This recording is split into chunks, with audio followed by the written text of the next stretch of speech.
Okay. Mayor Jacobs, I am here, Secretary DeLeon. Committeeman Hickey, Here. Mr. Strackhoff is absent. Mr. Travellini, Is he muted? He is there. he is there. I He can attest doesn't that. say That mute. is him. No, he doesn't say muted, but we can't hear him. No. Mr. Rodelius, Present. Mr. Leonard, Here. Mr. DiGiovanni, Present. Mr. Zupnik is absent at this point. Ms. Arabana, Present. Mr. Walter, Present. Chairwoman Gutschall. Here. Adequate notice of this meeting of the Bedminster Township Land Use Board was filed with the Township Clerk, sent to the Bernardsville News and the Courier News, and to all subscribers, and posted at the Township Municipal Building, 1 Miller Lane, Bedminster, New Jersey, on January 12th, 2021. Okay, we'll have the flag salute. I pledge Allegiance to the flag of the United States of America and to the republic for which it stands, one nation, under God, Indivisible. with liberty and Justice for all. Fantastic. That was Pretty that was good. all That's right. the best. That was all right. We're working at it. Getting better. Few more years of this pandemic and we'll be Yep, all insane. that's right. I'll open it up to the public. Do we have any public on there that would like to say something that has something other than what's on the agenda? Raise your hand if, so Janine can see you. I'm going down the list. There are no thumbs up there. No thumbs up? And I believe everyone.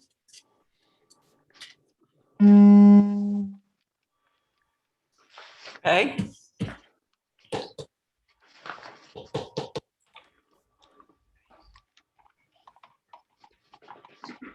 No, Janine?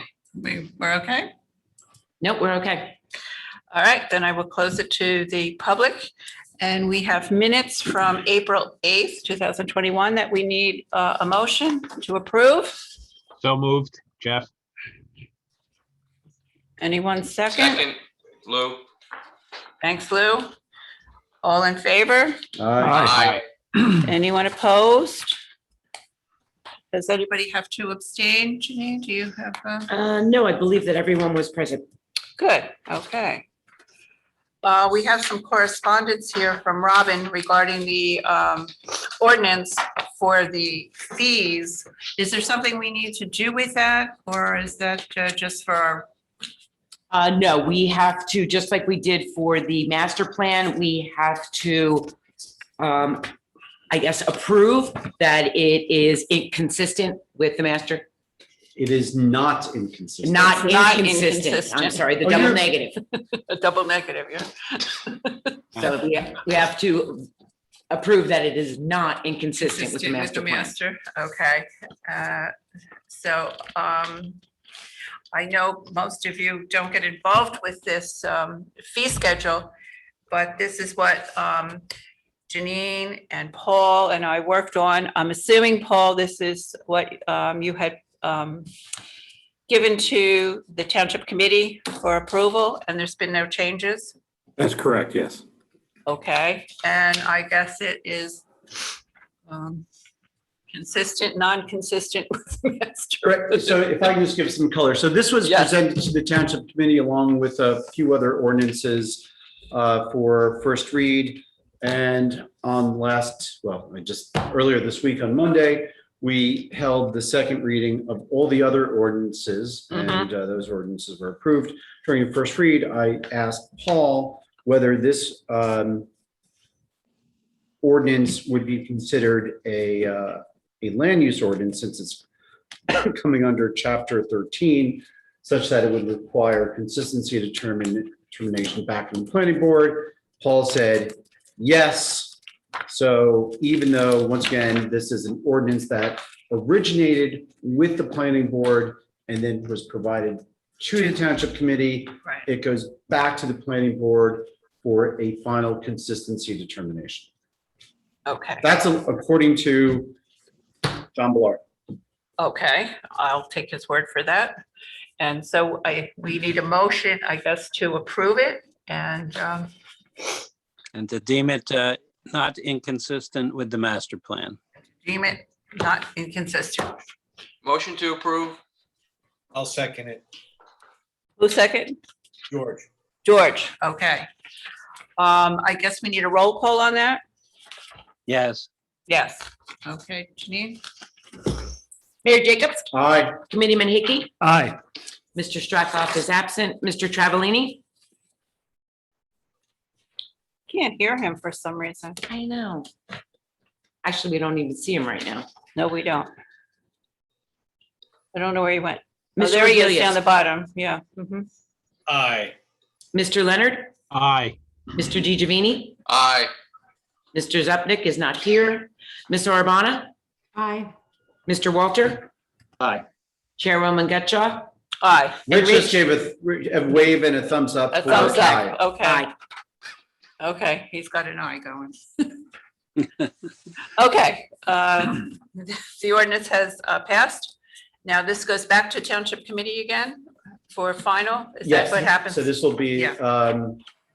we'll have the public hearing, second Mhm. reading public hearing at the next TC meeting Mhm. with the presentation of a memo that you sign and give to Janine gives to Robin, Right, and then we'll take a vote on it at the next township committee. meeting. okay, very good. Can you guys hear me? Now we Now we can. There can, you go. Okay. yep, Welcome now we back. can. That's good, The microphone setting had, it changed somehow. I'm sorry. that's okay, we can hear you now. Okay. So I'll open it up to board members. Does any board member have anything that they would like to discuss? So I just want to come back to the conversation we had at the last planning board meeting regarding the cannabis legislation. Yes, We continue to go through discussion at the TC regarding cannabis, legalization of, well, the legalization statewide, and then the opportunities that are available for the township committee to opt out of allowing cannabis, just cannabis businesses in the municipality, not necessarily cannabis use, but cannabis businesses. So once again, if you have not done so, I do ask and urge you all to take a look at the presentation that John Bellardo's law firm gave to the township committee. It's posted on the website. We had discussion about it at the last meeting.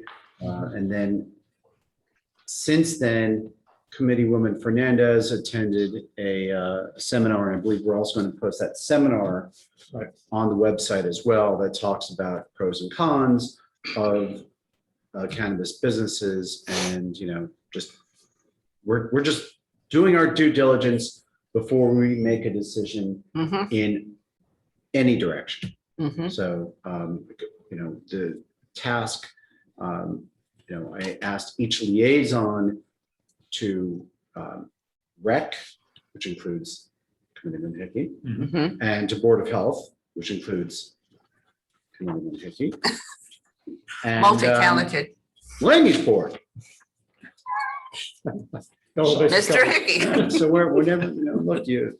you got a lot of hats there. So Colin. there you go. So that the liaisons talk with their boards and then come on back down to township committee to get a sense from the each of those boards and advisory committees as to what their positions are, whether it's unanimous or not Mhm. with respect to allowing the cannabis businesses in Bedminster. So the township committee, when we do make a decision, we do so with having consulted with all our appropriate. With all your boards. Mhm. So. Sounds good. Colin, is there anything further you want to say to the land use board, since you're the liaison? With respect to Board of Health, just FYI, they are in the process of drafting a resolution, which will be reviewed by the Township Committee. We're also arranging Renee Moreski and I as liaisons to the Hills, a session hopefully to reach out to Hills Village, all master associations, as well as all the individual associations, to give a briefing in terms of how it may impact you and what decisions you need to be prepared to make. Very good. So we'll That is schedule, good. Yeah. So we'll- Very good. Fantastic. we'll schedule that over the course of the next week or so and get that up and running. So I'll work with each of you to get that on the calendar. Okay, that sounds good. Okay, I think that's it. good. Thank you, Colin. Carol, Yes. I'd like to thank Mayor Jacobs for organizing the walkthrough at the Elite Construction project. I found it very rewarding, and to see in real life and have them explain to us what we approved on the plans was very helpful, and I'd look forward to doing that in any project in the future. Yeah, I do apologize. I forgot to mention that as well because it feels it was Months weeks ago. Yeah, It right, was. right. So thank you, Lou, for mentioning that. We did reach out to Tom Powers from Elite, and we had a stretch of nice weather. Mhm. So we took the opportunity to say, hey, Tom, we see the foundations, we see the concrete that's been established. Probably a good time to see what you've got going with that first building and the landscaping and all the other structures around it. So Tom was a great host. Yes. Nice Showed us guy. around. I will say, since it was a Board of Adjustment application, Colin and I didn't really have the details of it. So 4,800 square feet for that first floor commercial. Mhm. And, he's looking at perhaps some professional uses, doctors, or some retail going in there. And he showed us and Paul was there too. So we saw this big old, excavation in the front, Mhm. and asked, what's this? And so both Paul and Tom Powers, walked us through the stormwater detention system, and how it's going to be eventually covered up with soil and vegetated and Mhm. landscaped. So you Right. won't see it, Right. but you've got this very large, Yes. what will eventually be an underground basin, even though right now it's not so underground. And that it will serve to get going on that. And I think it was also really telling. Colin had the idea of saying, hey, can we walk up that dirt mound to see what you've got up there, so that we could see the landscaping between the project and the back of Steeplechase. Mhm. Because from the road, all you see are a couple of pine trees. Right. And Colin, was a great idea, because when we got up there, you saw how many plants and trees and bushes and shrubs they had planted. And you really got a much better sense of the vegetative landscape buffer between them and the And the houses at housing. the end of Steeplechase, and looked much better from that view than from down From below. down below. Yep. So it was, really good. And I think we heard from Tom that, there may have been a disconnect with the construction office here, because one of my questions was, why aren't you framed? Mhm. And we found out that there was a disconnect, and the next day, they got their framing permit, and then a week later, the framing is. I know, up I and going. see the frame up. Yep. So, and while Colin and I were a little bit earlier, we did just look at the rendering, and, hopefully the project ends up looking a lot like the rendering. The rendering looks great. Mhm. So, Colin? No, And then I did say that since there were other board members that wanted to get a similar tour, but we broke it up to avoid quorum. So if you're interested, or anyone else is Sure. interested, We I can guess get another Janine- time. Janine, you and Paul can coordinate that with Tom? Absolutely. Okay. Mhm. Okay. So who would like to go on the next tour with I'll go on the myself? next one. I'm sorry, I'll go on the Rich? next one. Rich? Okay. Yeah. I'd love to go. Anne? I guess we can have 4. No more. No more, No more than 4? no more than 4. If you got a slot, I'll go. I didn't hear who that was. George. George, okay. All right. Okay. Also, by the way, it was interesting because, I think Colin and I were discussing it afterwards. This is the first major construction project Oh, in a while. in years. Yeah. Yeah. Yeah, Right? I mean, Yeah. we've done a couple houses. yeah, here. right, here and there, right. Mhm. But a lot of, interior space build outs, but this was the first major project I think we've had in Bedminster in a long time. So it was, Just for Very kicks and giggles, Paul, what kind of time frame are you running in Bedminster on permit applications? Are we turning them around in a month or so, or? I think they're getting turned around pretty quickly. The issue here was that, frankly, Elite thought they submitted things that they did not submit. And they thought they were submitted a month before they were actually submitted. But the meeting last Friday was done and the permits were issued within hours after it was clarified. Good. Because, I'm experiencing, because of COVID limitations of staff in various municipalities, I'm getting a bunch of protracted permit applications in various towns because they don't have enough staff on site, don't have enough people to review the drawings. I don't know what the deal is, but 8-10 weeks in some case to issue permits when all the documents apparently had been properly submitted. And then another 8 weeks to have them issue a piece of paper that even says certificate of occupancy after all the inspections were passed. So if we're doing good, gotta try to find more projects in Bedminster. Yeah, Rich, as a construction person, I can say, because we've been open pretty much the whole time, that has not happened to us at all. I mean, most people, if anything, are like, I can't believe you're done with it already. A week, 2 weeks tops, if we have everything. When we don't have everything, that's a little issue. Janine, you sound pretty efficient. Yeah, doesn't she? She's come a long way in the last 6 months. All right, Janine. All right, anybody, any other And board don't members? text Paul. Paul, I'll talk to you later. I will stay on mute. Oh, I'm texting Paul. You're on it. That's what it is. Oh, wait. Any other board members have anything that they'd like to talk about? All right, we'll move on. I have a question, a quick question for Paul. Paul, has there been any change to the dumpster situation in town that you've noticed? Dumpster. As far as, what do you mean by dumpster I'm situation? noticing dumpsters where there used to be cans and they're floating around parking lots, and I just see it seems like dumpsters are haphazardly all over town in parking areas.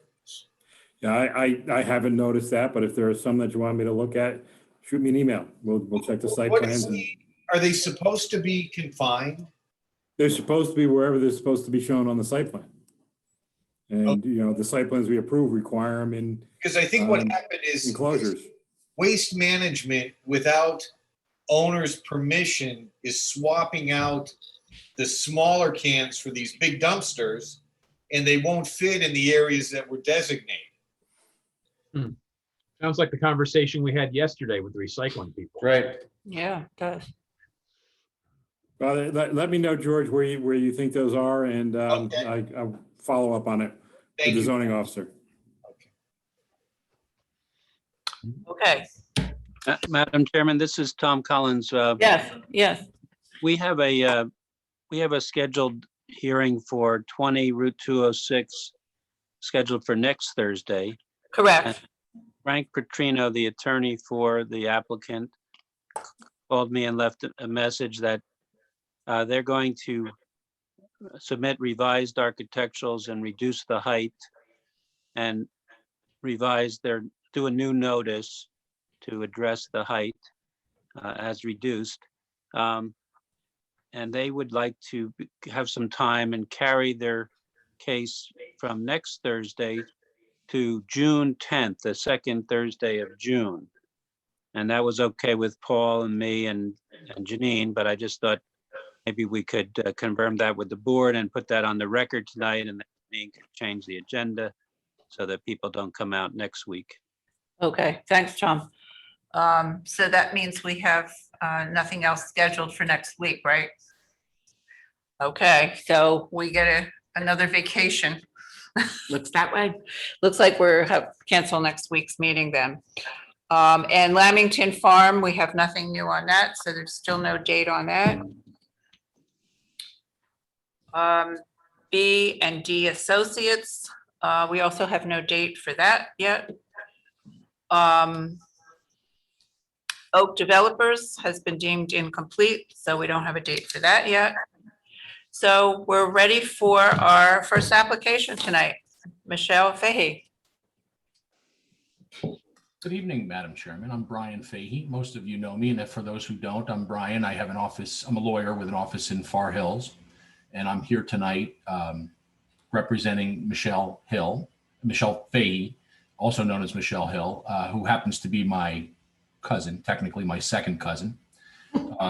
The application relates back to Block 39, Lot 9, commonly known as 1200 Copperthwaite Road in Bedminster. This is on this section of Copperthwaite as it comes off of Lamington Road.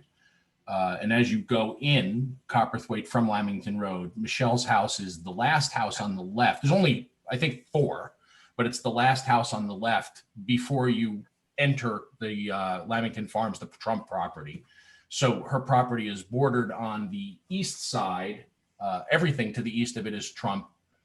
To the north of it is a large vacant lot that fronts on Lamington Road.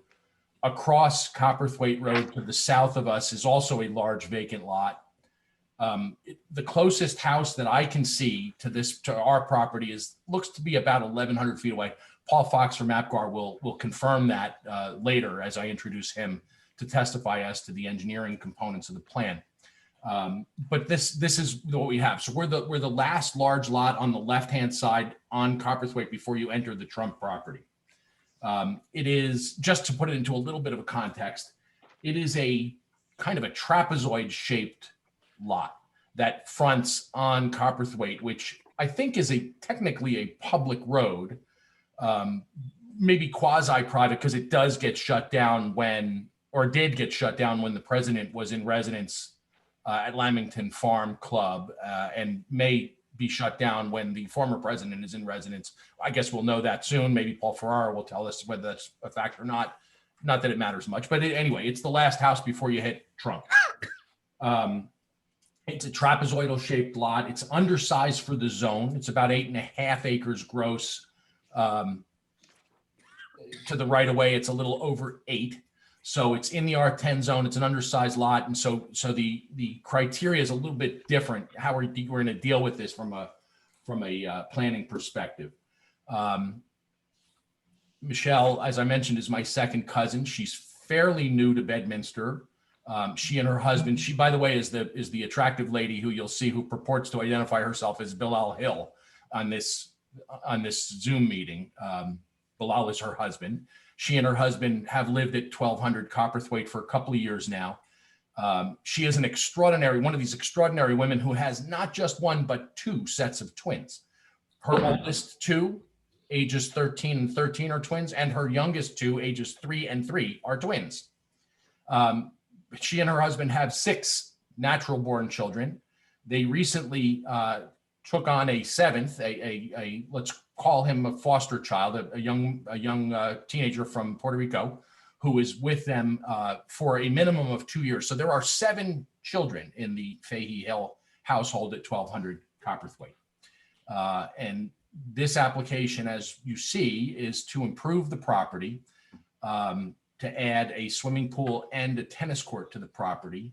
It's a little bit not unique, but unusual in that the house actually faces to the east. So it faces sideways on the lot.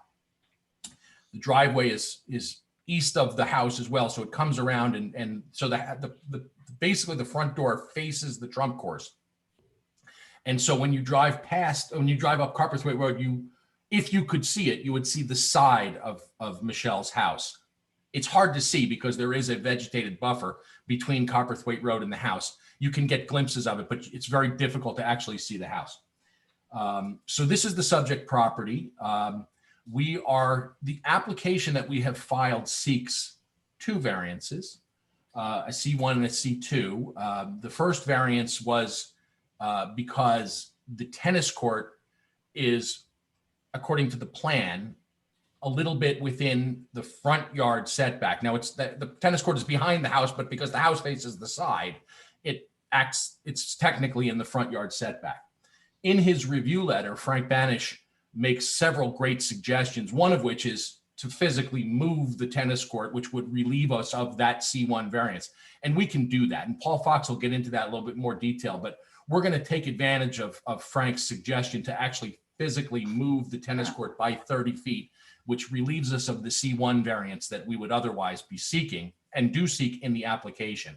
So that really leaves us with just one variance here, and it's a C2. It's a flexible C variance relating to coverage. Not unusual for you guys to hear coverage variance applications for undersized lots in the R10 zone, of which there are many. I'm going to ask Paul Fox from Apgar Associates to testify for me. By the way, Michelle is here with us, but she's not going to testify as a witness unless you need her or want her. If you'd like to hear from her, I am more than happy to swear her in and introduce her to you. But in the interest of time and fairness, I'm going to go straight to Paul and let Paul kind of go through the engineering of the application, and then we'll move on to John Peel, who will testify as to the planning aspects of the application. So if it pleases you, Madam Chairman, I will bring Paul Fox to the microphone and let him introduce the application. Paul? Thank you, Mr. Fahey. Why don't we swear in Mr. Peel and Paul, just in case they go out of order. So Paul and John, please unmute your mics and please swear after me. Do you swear or affirm to tell the truth, the whole truth, and nothing but the truth to help you God? I do.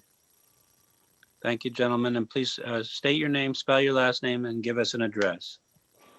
My name is Paul Fox. I'm with Apgar Associates.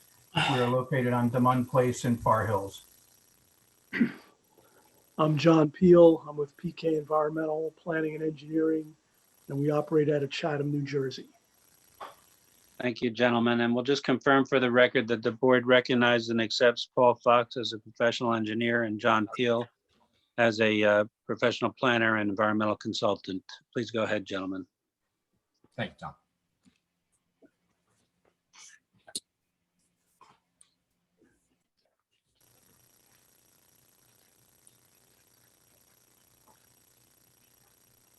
Paul Fox, you going to go? Sure. Just to explain the property, as Brian pointed out, the front of the home actually faces sideways on the property. So trying to site the pool and the tennis court behind the home ends up creating some issues with setback. However, based on Mr. Vanish's suggestion, I did review that with my client, and she was in agreement to slide the tennis court further away from Cowperthwaite Road, so we'll satisfy the reduced setback requirement per the township code. From that, we are essentially left with the lot coverage issue. We're proposing a pool and patio area that is approximately 2,800 square feet in size, and then a tennis court, which is 8,400 square feet in size, which will bring the lot coverage to 9.42%. We're compensating for that increased lot coverage by collecting the stormwater runoff from both the pool patio and the tennis court and putting that into subsurface dry wells to recharge the groundwater rather than to contribute to offsite runoff. I've reviewed the comments from Mr. Ferraro on the project with respect to items 2 through 6 on his plan review letter dated April 28th, 2021. And we would agree to address each one of those items satisfactorily. With respect to the proposed tennis court, We are requesting approval for lighting on the tennis court and would agree to provide the necessary information to demonstrate that we meet the conditional use requirements for the tennis court lighting. With respect to fencing around the tennis court, the fencing would not exceed the maximum permitted 15 feet per the township code. And we agree to add both the fencing and the proposed lighting information to the plans as requested by Mr. Banish. Madam Chairman, if I could just butt in here for a second, just to get the sequencing right. This application, I think, technically needs to be deemed complete, and then Mr. Fox can say, yeah, I meant everything I said after it got deemed complete. Because this is an application, tonight is for completeness and for the hearing as well. And in my April 28th letter, I highlighted a couple of waivers requested by the applicant. It's my opinion that they are reasonable, and it'd be recommended that the board deem the application complete. So if the board would entertain, it'd be a motion to deem the application complete and waive the remaining items for completeness. Is there such a motion? Motion incomplete. Second. Hi, Jeff. We had a second? Yes, it was Jeff. Okay. And a roll call? Mayor Jacobs, Aye. Committeeman Hickey, Aye. Mr. Strackhoff is absent, Mr. Travellini, Aye. Mr. Rodelius, Aye. Mr. Leonard, Aye. Mr. DiGiovanni, Aye. Mr. Zupnik has come into the meeting, Apologies for being late. Aye. Ms. Arabana, Aye. Mr. Walter, Aye. Chairwoman Gutschall. Aye. Okay, so now we can continue with Mr. Fox's testimony. So our proposed lot coverage as a result of the tennis court and pool and patio area is 9.42%. And we would be offsetting that increase in lot coverage by addressing stormwater runoff and collecting that and using that to recharge the groundwater supply.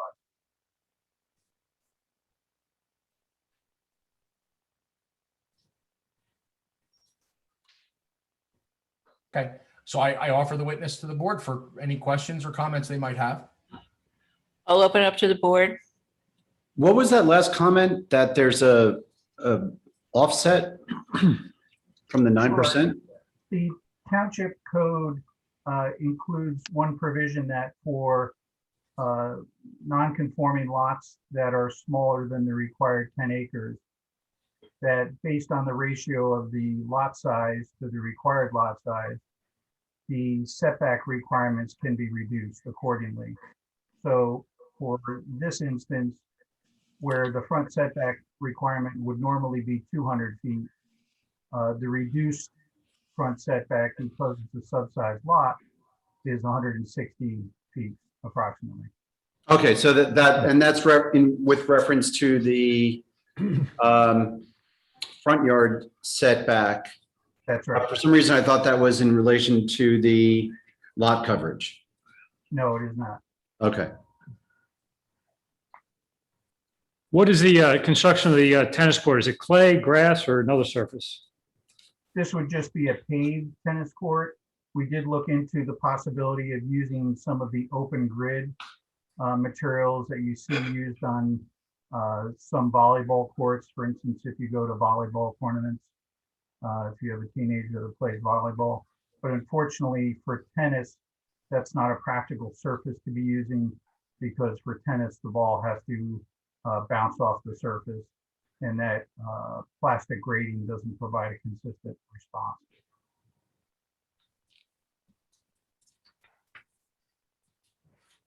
Anyone else on the board have any questions from Mr. Fox? I'd like to, can Mr. Fahey throw up the plan and describe what he's talking about in terms of, because I'm looking at this plan that's showing the tennis court, where it shows the tennis court, and where are they suggesting moving it to, and all that stuff is kind of hard to understand without you kind of describing it in Sure. plan instead of words. So we pull up that plan and somebody use a Somebody use a cursor or something to show us where it's going to? Sure, I can Paul do Fox. that. To the left. Paul, can you do that, please? Yes, Now, along Rich's point, the plan that you've got here now shows that the envelope at 200 feet. that's correct. Okay, so So- that's going to be changed though, right? Based That's on what right. you said. Okay. So this is a plan showing the existing lot. As you can see in the backyard, it's a fairly gradual grade leading away from the house. This is the back of the house. This is the front of the house. And Cowperthwaite Road is running along the side here. Mhm. This is technically the front yard. And now I'll go to the next sheet, which would be, I'm sorry, the sheet before, which would be sheet 2. And that will show the proposed pool and patio, and then the proposed tennis court. Now, right now, the proposed pool is set back at over 170 feet from Cowperthwaite Road. So based on the reduced setback requirement, that's actually conforming location for the pool. What we would do with the tennis court is simply slide it in its existing direction, slide it toward the back property line away from Cowperthwaite Road until the minimum setback provided here was 160 feet. 160 feet? Yeah, we're moving it basically 30 feet, and 160 feet is what is required to conform, given the size of this property. That's Okay, correct. so the orientation and everything is going to be the same. You're just sliding it so that the 129.43 dimension is a minimum of 160. That is correct. Basically, it looks like you're going to move it over about halfway, about as far as it is now, about half as wide as it is. To conform. That's about right.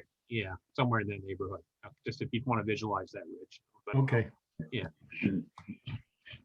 That's not going to give you a side yard setback on the other side? No, it will not. So you'll comply at that point with We the, and Paul Ferraro, you agree with that? Yes. I apologize. I've been in and out of the meeting a couple of times. I'm having some computer issues. And turning it 90 degrees so that it falls more wholly within the setbacks is not good because the sun is going to be in your eyes. Why is that a problem? Well, typically, we're trying to maintain an east-west orientation on the long axis of the tennis court. But once we slide this back additional 30 feet from Cowperthwaite Road, we'll be fully conforming with the required setback. Okay. And the one other item I did want to mention, so measured from the existing home of Mrs. Fahey, the distance to the next closest home is 1,000 feet, and it's the home that fronts on Lamington Road.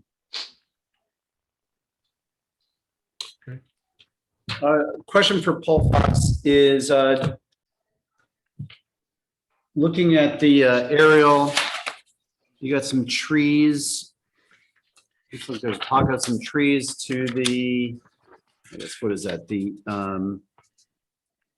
south at that point. Is there a plan to get rid of some of the trees? Looks like it.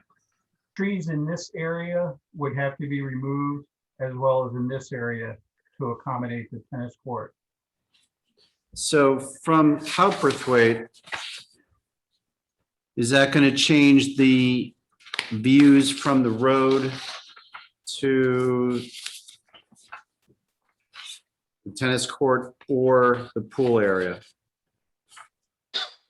No, because where the pool is going right now is mostly an open area, and sliding the tennis court further away from Cowperthwaite will simply reduce the number of trees that need to be removed in that area.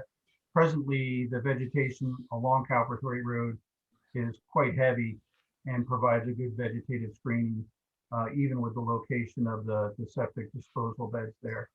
So the buffers that exist there will not be impacted by this. In fact, by moving the tennis court in our orientation to the left, it actually protects the buffer even more. That's correct.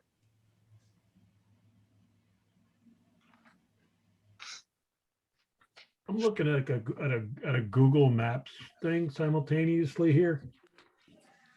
The road that you're showing on your plan, Mr. Fox, that looks like it's somewhat abandoned further south along Copperthwaite Road. What's the situation with that? So that road, Copperthwaite Road originally, once it went to the east of our property, onto what is now the Trump National Golf Club, went in more of a straight direction. And when they made changes for the golf course, Copperthwaite Road was actually relocated. So it is moved to further in a southerly direction, and it remains all gravel. There's very little traffic on that roadway. I've been out there for considerable periods of time, and there's simply no reason for anyone to travel on that roadway. Furthermore, being a dirt roadway, it's really not in great condition, so it's unlikely that anyone would use that for a cut through to any location. I'm talking about, maybe I'm not talking about Copperthwaite and how it was rerouted, but it looks like an abandoned driveway. Is that the old right of way for Copperthwaite, or is that an abandoned driveway? That's a driveway that, I think what you're looking at is a driveway that leads into the back of Red Tail Farm. It's sort of an auxiliary access point for construction vehicles whenever they're doing work out there. You can zoom out on the plan that you have up for a second. Sure. I got into detail.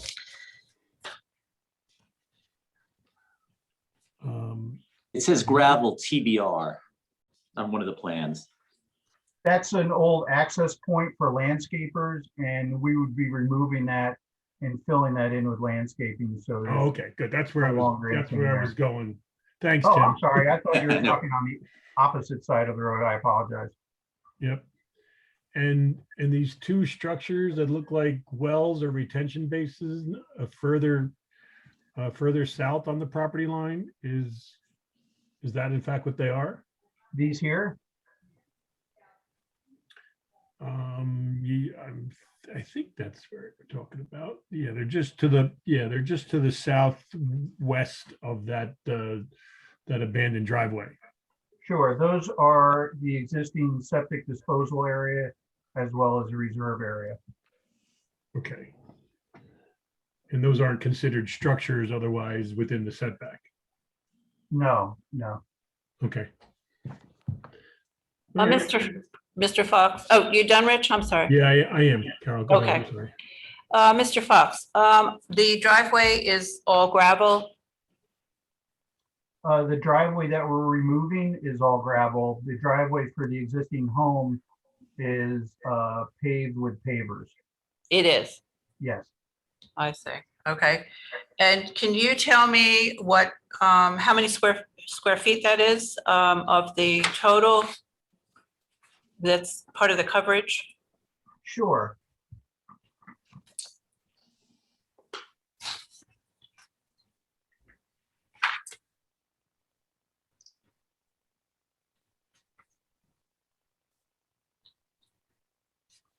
The existing driveway is about 13,000 square feet of the lot coverage. And what percentage of the total coverage would that be? That would be, that's about 55% of the existing lot coverage.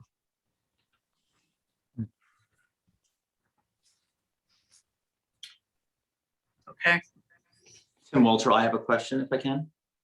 Yes, go ahead, Jim. Frank, this is for you. They're going from 6.7 up to 9.42. I assume now the only variance we're looking for is lot coverage. Is that correct? That's correct. Okay, is it for a lot this size, is 9.42 unreasonable? Do you see it causing any issues? Doesn't seem like it to me, but I just wanted to see what your take on that was. Is that question at Frank Banish? That's for Frank. That's for Okay, Frank. sure. I'm happy to answer that.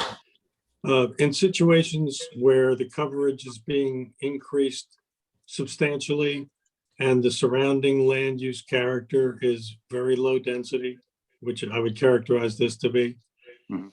the issue is less of a concern than if we're going to be dumping a lot of stormwater potentially on neighbors in tight quarters that could flood somebody else out. So in this kind of a situation, the accommodation of accessory uses that are permitted by ordinance can be offset by what we've heard about, which is basically making up a way to recharge the excess stormwater coming off of the other 4 and whatever % of coverage. I don't, because of the setting of this property, it doesn't strike me that this is an area where we're going to create a horrible runoff issue for a neighbor. And certainly if the water that comes off of paved surfaces here will be put right back into the ground, it's pretty unlikely that it's going to have any real negative localized effect. I think we heard that the closest dwelling is 1,000 feet away. You know, typically this is a concern when you have half-acre lots, one after another or something, you know, that sort of neighborhood. Hey, Thank Paul you. I would Fox, agree. I have one question also then, just as a backup. The pool surface is actually considered part of that additional lot coverage. Is that correct? It is. That's correct, even though it And that's doesn't water, contribute right? to stormwater. It doesn't That's correct. absorb water, but it does evaporate it. So I'll let you Okay. figure out what it is. I got you. I got you. All right. Thank you. but Paul Fox, isn't it fair to say that in improving the property with both the pool and the tennis court, yes, it does increase coverage, but by adding the stormwater recharge system, could it be argued that you're actually creating a better environmental system by removing the sheet runoff of the property that would arguably happen now due to the slopes and capturing that and putting it into a stormwater recharge system? Mr. Fay, let me bail out Mr. Fox there, and I will tell you that the answer really is no. Good try, Big though. one. Well, I would be willing to testify that the amount of stormwater recharge is probably being increased. I think if we did a study of what the existing condition stormwater is absorbed into the aquifer versus what the proposed condition is, I think we would find that we're probably increasing the amount of recharge by collecting that runoff completely and putting that into the dry well. Well, just to recap, I think Frank said there would not be a big impact, especially due to the surrounding area. That's what I was getting at. So actually, I think that's good news. It's, you know, I have another question on the, that gravel trail that's being abandoned and converted to landscaping. Was that included in your net calculation for lot coverage? Yes, it was. So that's already been accounted for. So even by converting that to landscaping, you're still at that 9%, 9.42%. That's right. You know, unfortunately, the driveway is a significant driver on that figure simply because when the house was built, probably 20, 30 years ago at this point, by 2 owners ago, they decided to put the entrance quite a distance away from the actual house location. So when you look at the driveway, it's quite a bit longer than one ordinarily would have put in. Excuse me. Yeah, that's what I was getting at, Paul. You know, it appears that it's about 3.7% of the total coverage, having that driveway, that paved driveway. That's correct. Even if it was gravel, it would be coverage though, right? It would be yes, that's true. coverage. Yeah, and I guess I do want to, someone was really follow up on Tim's question to Frank and maybe look at it from a different angle. Frank, why do we have, what's the basis for the lot coverage limit that we employ? What's the planning rationale? Well, it's essentially to be able to ensure that there is a certain amount of open land that can absorb runoff and otherwise manage the capacity for any, impacts from the runoff.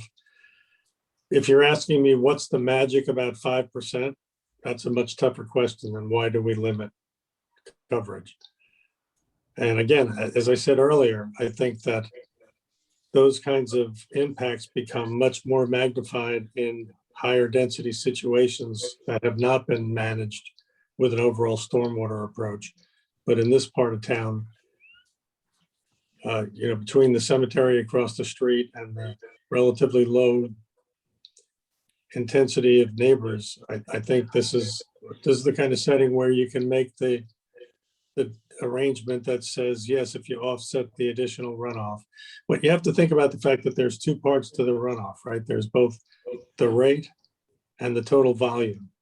So nobody's going to tell you that when we get done meeting the stormwater requirements, you won't have more volume of water coming off the site over a long period of time.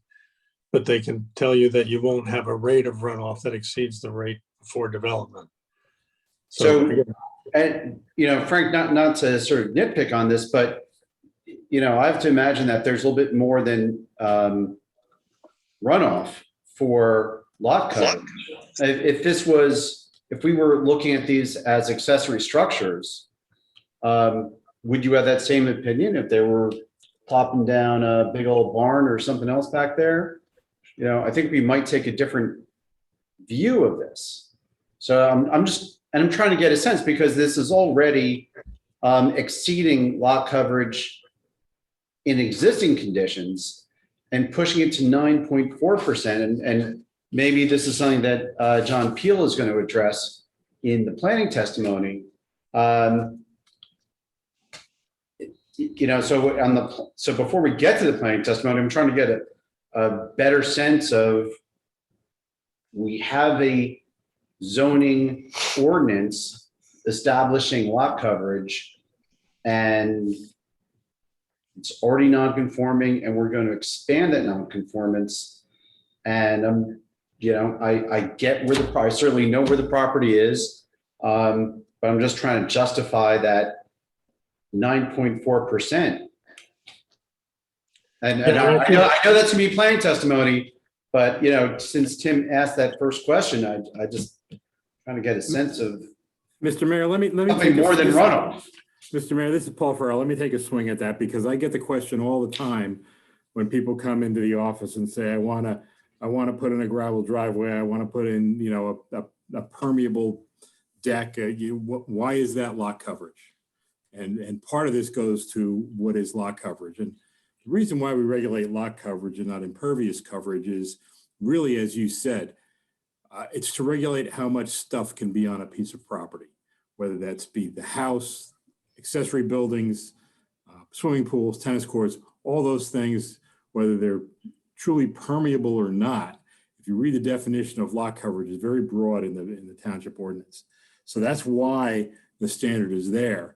And what Mr. Peel, I assume, is going to do is talk how this, in this particular case, this additional lot coverage does not run afoul of the negative criteria that he needs to establish here. And as you said, are these the same as a barn? And I think the answer is no. And that's really a massing question. But again, this is really the testimony that I think Mr. Peel is going to get into. Okay, Mr. Peel. Frank, can I ask a question? So to Larry's point, though, and we get back to this, concept of light and air, as Frank, as even Paul is referencing here, you might have a completely different mindset if it was a 2 or 3 story structure that wouldn't add any more or less lot coverage than what this proposal is calling for. But perhaps these uses are preferable than a 40 by 90 building instead of a 40 by 90 tennis court. And that that kind of thing might be the mitigating circumstance that the planner can talk about. But, as far as a planning goals, I look at, stormwater retention as a physical criteria, as a kind of a site planning issue to resolve, and it can be resolved various different ways. But when we talk about lot coverage here, to me, we're still talking about light and air and open space and things like that, and limiting the density of the development, regardless of how that development is characterized. So, as we're saying here, I'm interested to hear what the planner has to say, but we might have a completely different idea if these were two structures with a similar footprint. Well, certainly, Paul did a good job of talking about the fact that it's a measure of overall intensity of use of the site and the difference between the more natural portions of the site and the more built-up portions of the site. So if you take a tennis court and all of a sudden you project a two-story building on top of it, that's a much more intense use of that part of the site, even though the coverage is the same regardless. So I think we ought to listen to the testimony, see what they can offer as the reasons why this merits the relief that's requested. I'm happy to answer questions. I just think it's a little out of order for me to be describing what their burden is to prove to you. Okay, are we done with questions for Paul Fox? I have none. Okay, then let's move on, and we'll invite John Peel to grab the baton, and we'll talk a little bit about the planning aspects of this application. Okay. John, you want to introduce yourself? And I mean, you've already been sworn in, so we don't have to go through that process, but tell us who you are, and I'm going to ask you if you're familiarized yourself with the obviously the property and the project and the application and the zoning ordinance and the master plan. Very good. So as discussed, I'm John Peel.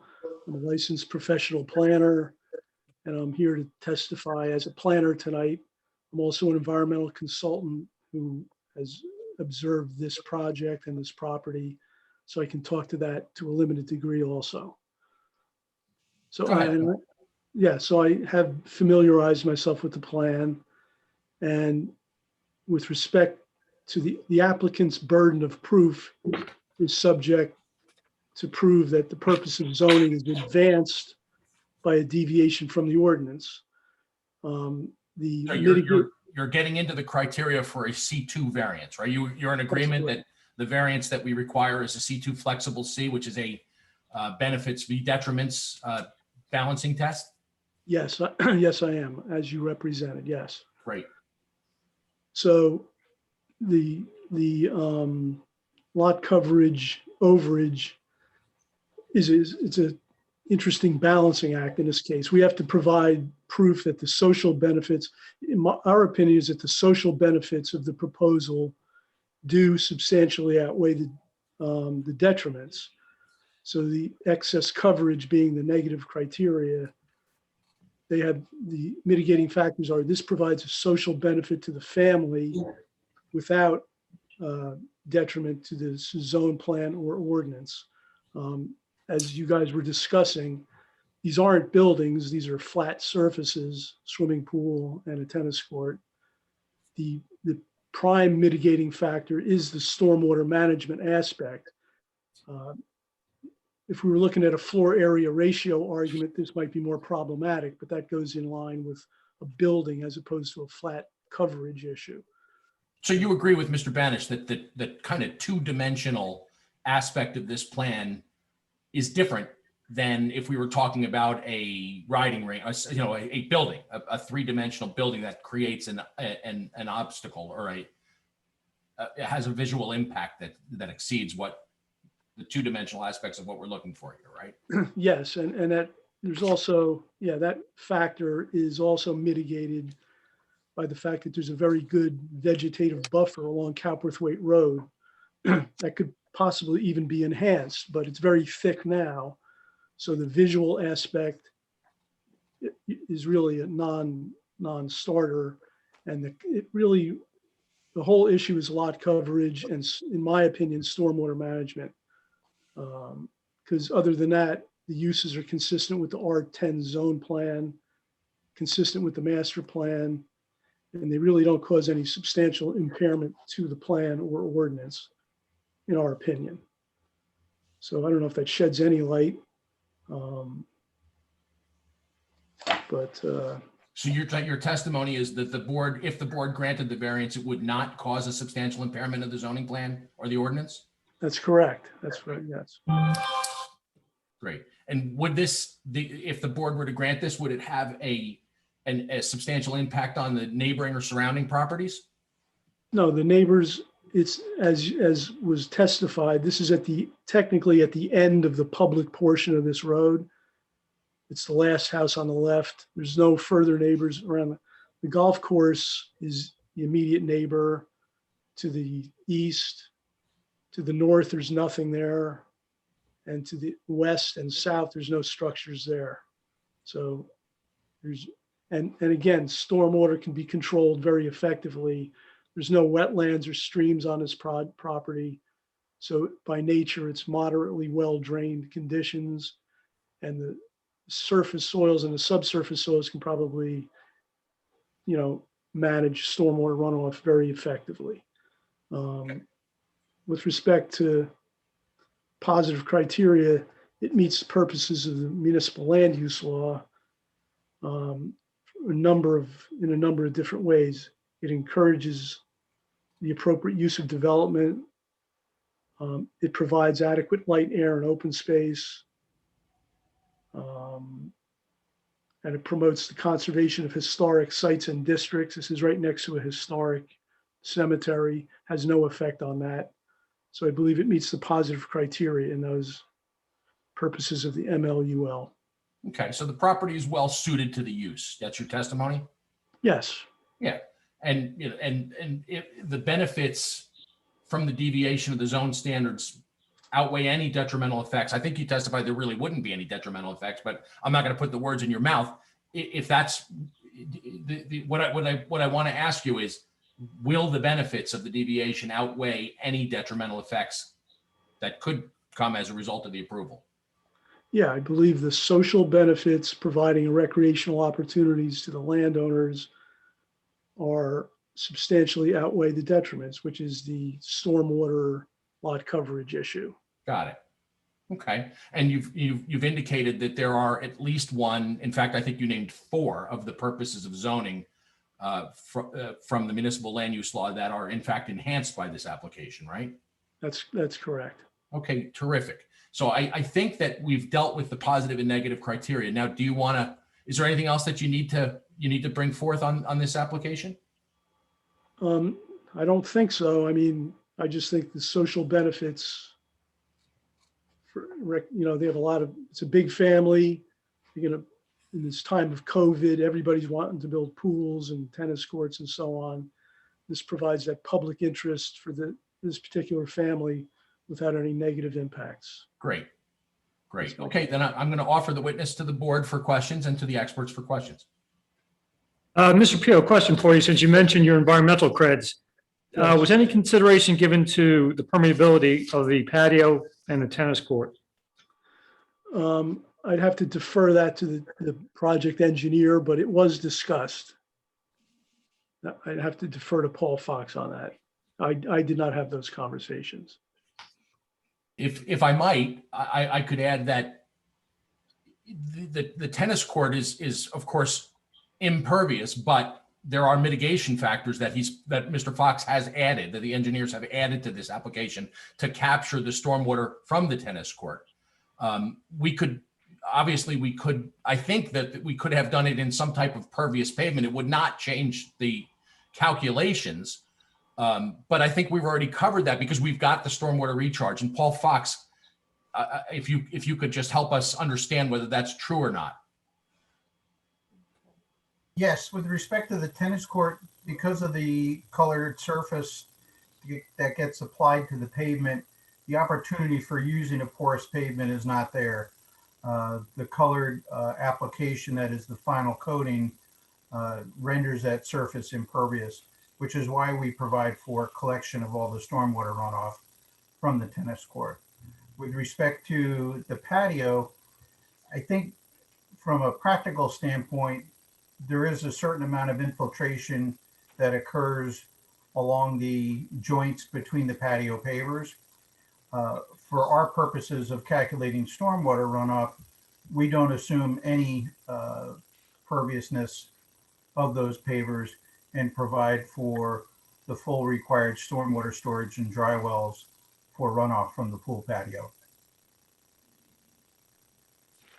Thank you. And a surface like a clay court is pretty impractical because of maintenance issues. Plus, it's also technically impervious. Clay is almost impervious. And you have to manage stormwater from that too. And even if it's, so it still would be exactly the same. The analysis would be exactly the same in terms of coverage. Right. That's correct. Any other board members have anything for Mr. Peel? So I'm just going to say, from my perspective, I'm not seeing the social benefits of going to the 9.4% lot coverage. John, you mentioned buffer. Yes. And perhaps that's one way that, for me, I might be able to get around a social benefit issue, which is you've got a fair amount of frontage on Cowperthwaite. Is there a way of preserving that buffer, landscaped or naturalized as it is today? Yeah, I believe you could. If you looked at that aerial photograph, there's a big cleared lawn area in the vicinity of the septic system. There's probably room. The natural vegetative buffer is very effective. I think Paul testified, you can hardly see the large house that's out there, but you could still enhance the vegetation somewhat on the southern edge of that cleared area. Hey, John, if you or Paul Fox or Paul Ferrero or Brian, if you guys are okay with pulling up Google Maps so we can just get a better view of that aerial. I can't do it, but maybe one of those guys can. You let me share my screen, I can do it. There it is. There you go. Wow. There you go. Was that Rich Travellini? Yep. That was Rich. One Oh, step ahead, yeah. Larry. Look at that. He's Batman. Thank you, Rich. So there's that's a very good picture, obviously. That cleared area right down there. Yep. The septic system is in there, but Yeah, I there's was still, thinking that. but you could still probably enhance the buffer right where that cursor is. There's probably some room to enhance the visual effects by adding vegetation there. And by the way, if it pleases you, Mr. Mayor and the board, we are happy to stipulate to that to the degree that we can. And we'll work together with Frank and with Paul Ferraro to do exactly that. We have no problem with adding, an additional vegetated buffer there, if it's possible, given the location of the septic system. Okay, Brian, sell me on it. What are you offering? You're putting it. Are we putting a conservation restriction, a buffer restriction? What do you got? I don't think I can speak comfortably for my client, Michelle, or do you want to join in the conversation? I'm happy to swear Michelle in, or to let Tom Collins swear Michelle in. Talk about how the vegetation is thick to the southeast. Sorry to jump in, Larry. To the southeast, the vegetation is very thick, but at that point, where the cursor was a minute ago, just south of that septic field, it's pretty thin there. It looks like it's not more than 30 feet from the road. So thickening that up as much as possible to create more of a visual barrier. I'm on the same page with Larry. Yeah. So how much can we encroach on that septic field reasonably to create the kind of physical, visual buffer that we're talking about. Right, and from my perspective, I would actually extend it along the frontage to make sure that in later years, that whole frontage, other than the drive, is maintained as a landscape buffer or a tree buffer or something else. I think we talk about light and air, we talk about the social benefits of this road, and it is public. There's a public right-of-way that cuts across from River Road to Lamington. And so that cart path of Cowperthwaite is public, and it's not heavily trafficked, and we really don't want it to be heavily trafficked. At the same time, I think we do want to preserve some of the view sheds we had there.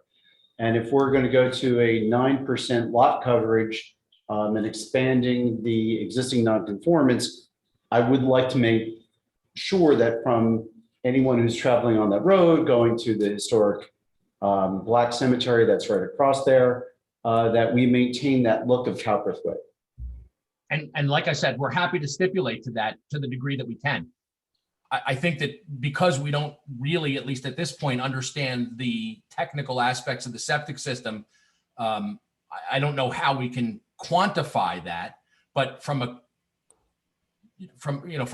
every other perspective, we are absolutely happy to work with Paul Ferraro and Frank Banish if he chooses, and to try to enhance and protect and preserve that vegetated buffer along Copperthwaite Road. No problem.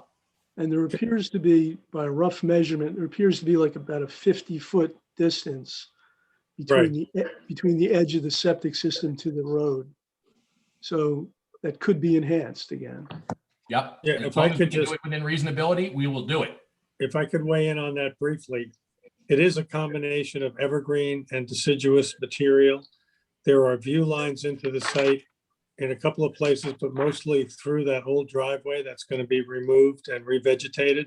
So I think with some implanting of some other evergreens, that 50-foot buffer that John Peel just mentioned would be extremely effective in keeping the character of Copperthwaite Road the way we think of it. Without encroaching on the septic field at all, Frank? Right, exactly. Don't even mess with it. Right, there appears to be a 50-foot area that the septic would not be impacted. I have to defer to Paul on that, but about 50 feet. I would agree. That's correct. We can't be planting on the septic system. That's prohibited in the state code. Right. But you could make it as thick as the area along the new driveway, which is very, very thick, screening the house, from the street and even along the driveway entering, until you make the left turn into the circular drive in front of the house. It's true. That's pretty thick there. Pretty thin further to the west. So Larry, you got it. Whatever we can do, we'll do. Okay, so I'm talking about that strip would be preserved, and it not just necessarily where the septic is, but that whole frontage along Cowperthwaite. So stipulated, as long as we can do it in a mutually acceptable and reasonable manner, sure. So this is where Tom Collins usually cuts me off and says I'm doing something wrong. Doing a great job. You don't need me. All right, so Tom, what's your idea of how that stipulation could be reduced in writing? So it's basically a condition that's as offered by the applicant to enhance the evergreen and deciduous plantings in the 50-foot area parallel to Copperthwaite Road, including the area of the field, but not in the septic system, and including the area where the driveway is being, or the old driveway or of some kind is being removed. And that there'll be a conservation easement for that area enforceable by the Township of Bedminster to ensure that the vegetation is not cut down and removed. Agreed. Okay, That sounds good. Is there a drainage ditch there? Along Copperthwaite? No, there is not. Oh, It looks like there's it looks like there's a line, maybe 15 or 20 feet off Copperthwaite. There's It a looks like- fence. It looks like, I don't know if it's a creek, an abandoned creek, a dried creek, or just sort of a ditch of some sort. That's There's a fence that runs parallel to Copperthwaite Road. And that may be That's a what you're fence. thinking. Oh, that's a fence line? Fence line. goes uphill Fence then. line. Okay, so basically along that fence line. Plus some. Yeah. Any other board members have any questions for either of the, I have a question about this. Yeah. This notion of social benefit. Certainly, we've heard that before, but we haven't heard the notion of social benefit be, explicitly described as a benefit to the family as opposed to a benefit to the community. So I think when I hear social benefit, I'm looking for a benefit to the community that otherwise, is consistent with the zone plan and some of the goals and objectives of the zone plan, not the quiet enjoyment of the property on the part of the property owners. There's all sorts of arguments that could be made along that direction. So if you could, Mr. Peel, talk a little bit about the social benefit to the community as opposed to, how COVID is making people stay at home more and need to enjoy their property that much more. Yeah, well, that's why I mentioned it. My office is inundated with people wanting to build swimming pools all over the state. It's almost insane how many people want to build swimming pools. So I think the COVID pandemic changed the way society's doing a lot of things these days. They're working from home, they're spending more time at home. So I guess there is the balancing act is social benefits to one family versus the public. I think these kinds of activities, proposed activities, are becoming more socially prevalent to the general public. And again, it's the burden of proof on the applicant is that the benefits of the proposal outweigh the detriments. And that's always a fine line. And I think this proposal, the benefits outweigh the detriments. And there is a social aspect to it. Okay. if there isn't anyone else, I'll open it up to the public. Want to see who is raising their hand, Janine? Yes, I have someone right here. It's titled as Lamington. Mhm. Can you hear me? Yes, you can. Your name and your address, please. Andrea Cacciarelli, 1240 Cowperthwaite Road and 550 Lamington Road. Andrea, please raise your right hand. Do you swear or affirm to tell the truth, the whole truth, and nothing but the truth, so help you God? I do, sir. And please spell your last name. Cacciarelli.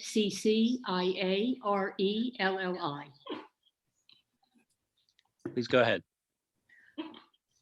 I understand the coverage of the lot at 1200 Cowperthwaite, and they are now moving a tennis court closer to the closest home, which I believe is my home at 550 Lamington Road. They're putting lights on a tennis court that I believe are going to be 15 feet because that is how high the fence is. It could be higher. And I'd like a little bit more input. This is my biggest asset that I own. And you're trying to improve one family's social improvement. And I own 2 properties that border this area. Thank you. Thank you. Paul Fox, would you like to address the lighting specifically on this? Talk about that? Sure. The proposed lighting is regulated by the Township Code, which establishes the lighting as a conditional use for a tennis court. This lighting would be full cutoff illumination with no illumination above a 90-degree angle. Everything would be pointed down. And now with LED fixtures, that illumination is far more efficient and can be done with far less lumens. So I think the overall effect will be very invisible from a property that's, like I said, about 1,000 feet away. Hey, can Rich Travellini get screen share again? Can we actually see where Ms. Cacciarelli's houses are in comparison?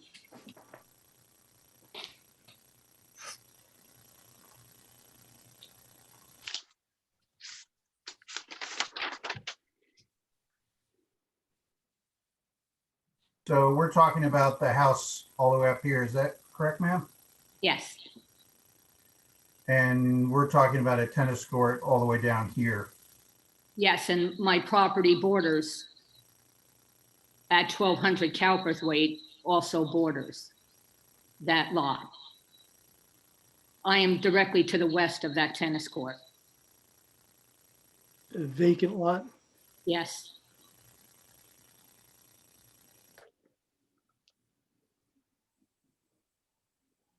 You're saying that there's a lot between you and your house? Is that what you're?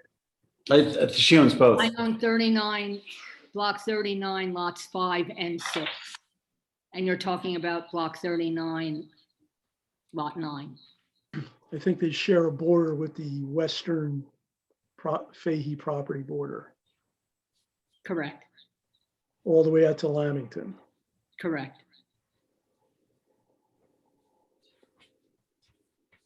And the code for the lights, is that commercial code or is that residential code for a tennis court? What time will they be asked to turn those lights off? Will we be hearing tennis balls going on throughout the night with 7 children there?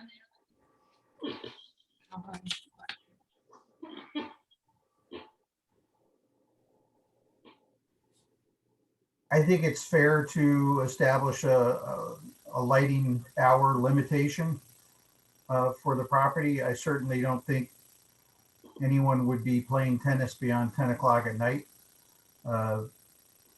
Realistically, it's not too much closer than where the adjacent golf course is, by the way the bird flies. But in terms of timing, I don't think it would be unreasonable to establish a condition of 10 p.m. for the lights being off.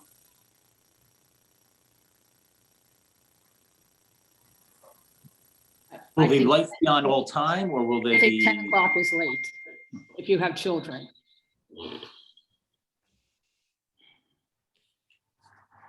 No, the lights would only be on when the tennis court was being used.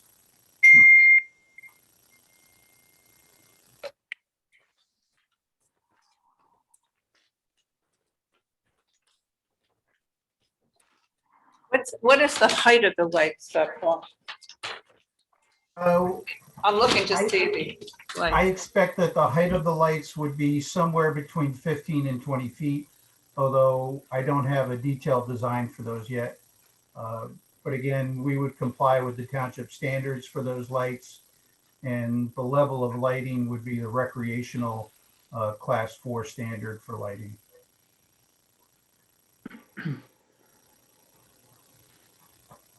Would all that lighting be pointing in towards the tennis courts, pretty much primarily?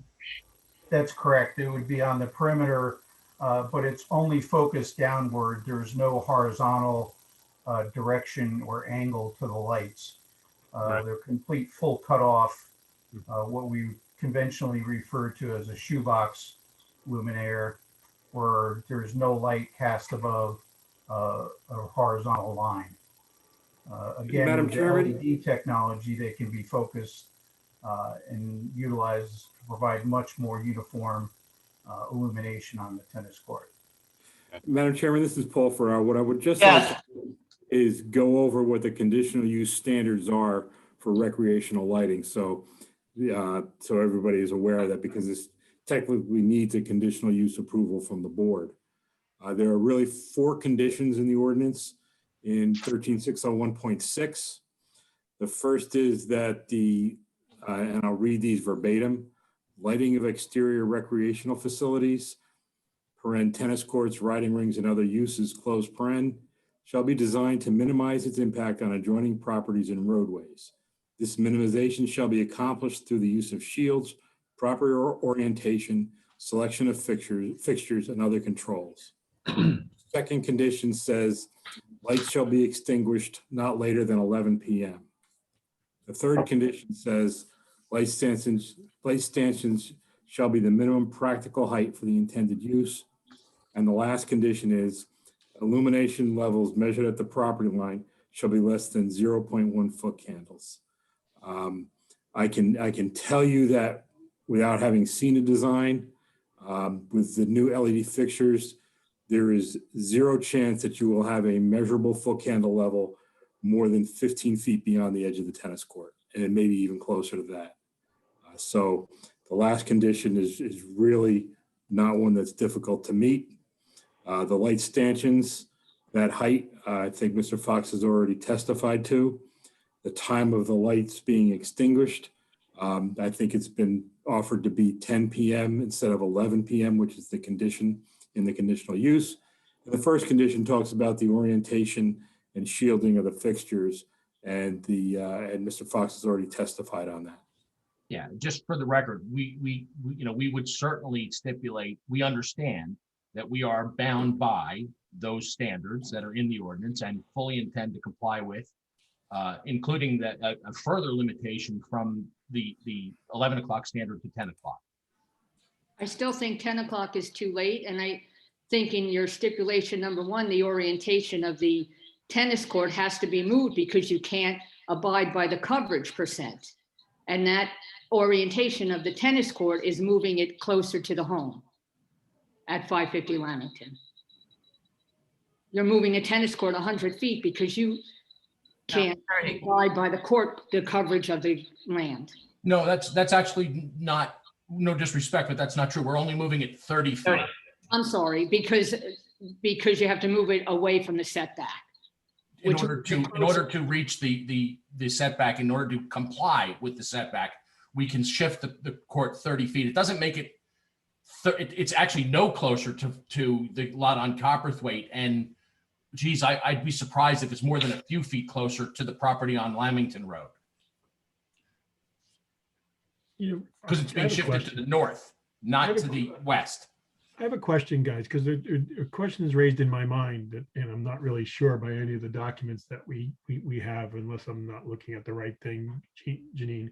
But do we have a tax map? Is there a buildable lot between the existing structures along Copperthwaite going towards Lamington Road that the viability of those buildable lots may be compromised or not? I'm not sure what the resident is describing here in terms of, I see on the overhead Google. Yeah, there is a vacant lot there, yes. There is a vacant lot between the structures on the north side of Copperthwaite, between the existing home structures and the reference property. Yeah, it's larger than the Fahey lot. So it looks like it's a conforming 10-acre lot, I think. But it's the same width and it extends all the way. Okay, so we're talking about 1,000 feet between the tennis courts and the next house right now, but it could be less than 500 feet between the tennis courts and a to be built home on that vacant lot. That's correct. I believe there's an approval on the vacant lot that fronts on Lamington Road for there was a cemetery approved on that property a number of years ago by the board. That's a different lot. No, I think that's actually that. There's an existing cemetery on the other side of Copperthwaite Road, but the Trump Family Cemetery application was on that lot that abuts this subject parcel. And it fronts Lamington Road. It fronts on Lamington Road. Right. Yeah, but I think, Yeah. I think the comment is coming from lot 6, Correct. Which is to the west of our. which lot 6 does not abut the Fahey property, but she also owns lot 5, which is directly behind it, which is currently undeveloped, but could be developed. Correct. So, Do we have a tax map somewhere? yeah, I'm looking at tax map. It's part of your, There's a key map on the cover sheet of the drawings. right. Oh. Oh, yeah. Can we zoom in on that? Yeah, there you go.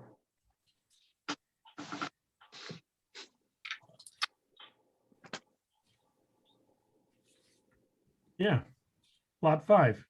As Right, Larry lot 5. described. Go back to that. Lot 7 is the cemetery lot, so to speak. Okay, but lot 5 is the property in question that could be potentially compromised, or the point is being made that it would be potentially compromised. Yes, thank you.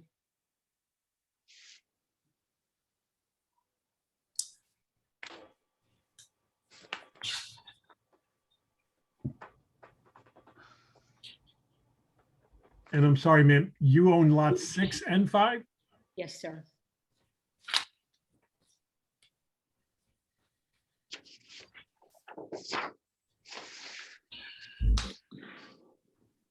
Is there anyone else from the public that has a question or comment?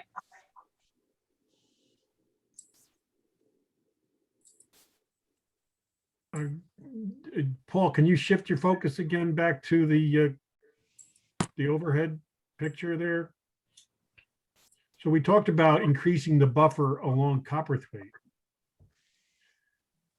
But can we increase the buffer along that property line as well, dividing lot 6 from subject property as well? I don't think that would be a problem. I think, to be clear, we do meet the required setbacks for a tennis court in the zone. But similar to what we're providing along Copperthwaite Road, I think it would be reasonable to provide the same thing along that shared property line. That is a very, very dense area, vegetation wise. At the point it is, yes, but closer to Copperthwaite, it's probably the same 50 feet or less than it is from the road. The extent of the drainage field, for example, to the property line looks like it's less than 50 feet. It's the southern edge of the tennis court is more than 100 feet from the property line for the subject property. And then there's the adjacent vacant lot owned by the, I'm sorry, I forgot her name, but lot 6. One of those long Italian ones, come on. So as we stipulated to the mayor's concerns, we're happy to do that as well for the neighbors concerned, no problem. To the degree that it's possible and within the sphere of reasonableness, sure. If there's an opportunity for us to enhance that buffer to better shield, and as I think Mr. Ferraro has testified, it's unlikely that any of that light pollution is going to hit the neighbor's property anyway, but more than happy to work with Mr. Ferraro's office and Mr. Banish's office to create an enhanced buffer to shield lot 6 from any light that might hit. I think it's more than just the light. I mean, it's those little vistas through the tree line that you can see onto that property, et cetera. So the same way we're talking about creating that effective screen from Copperthwaite, to create a more effective screen between the properties Sure. would be helpful. Sure. So it's just a visual impact that you're talking about. Not, yeah, that's no problem. Sure, we're not trying to, we're not trying to give any neighbor a hard time. If there's any way we can, provide, relief to a neighbor who's concerned, we're happy to do that as long as it's reasonable and we can do it. Yeah, I think that's a pretty reasonable accommodation. Sure. So the distance there would be along the lots 9 and 5 included in that conservation. Well, I think we're talking about lot 6, right? We are lot 9. 5 and lot 6. is the one. Lot next five. door. Lot Five is the one that's next. It's to- 5. Yeah, that's- lot 5. It would be between lot 5 and 9. Yeah, Yes, I'm sorry, you're right, yes. Okay, the cemetery is on their own. right. They can complain. Yeah, I don't think, they probably won't be complaining, Larry. Hope not. Janine, did you see anyone else from the public? No, No. but I can just scroll down real quick Just again. look and see, wave your hand, and if you have any interest in, No, just about everybody else is for this okay, application or the next one. okay. So we'll close it to the public, and we'll, I guess, take it to Tom, see if, Madam Chairman and board members, you might consider a motion to approve the C2 variance as requested this evening with the conditions discussed this evening, including the requirement that the applicant enhance the evergreen and deciduous plantings in the 50-foot buffer area between Copperthwaite Road and the property in question, the improvements on the property in question, and between lot 5 and the improvements on the property in question. The conservation easement to be, and the plantings to be subject to the review and approval of the township engineer and the township planner, and the easement reviewed and approved by the township engineer and the planning board attorney. Any disputes between the applicant and the township's professionals will return to the board for final determination. There will be, they will move the tennis court so that it complies with the front yard setback requirement, which is approximately 30 feet further into the lot. And they will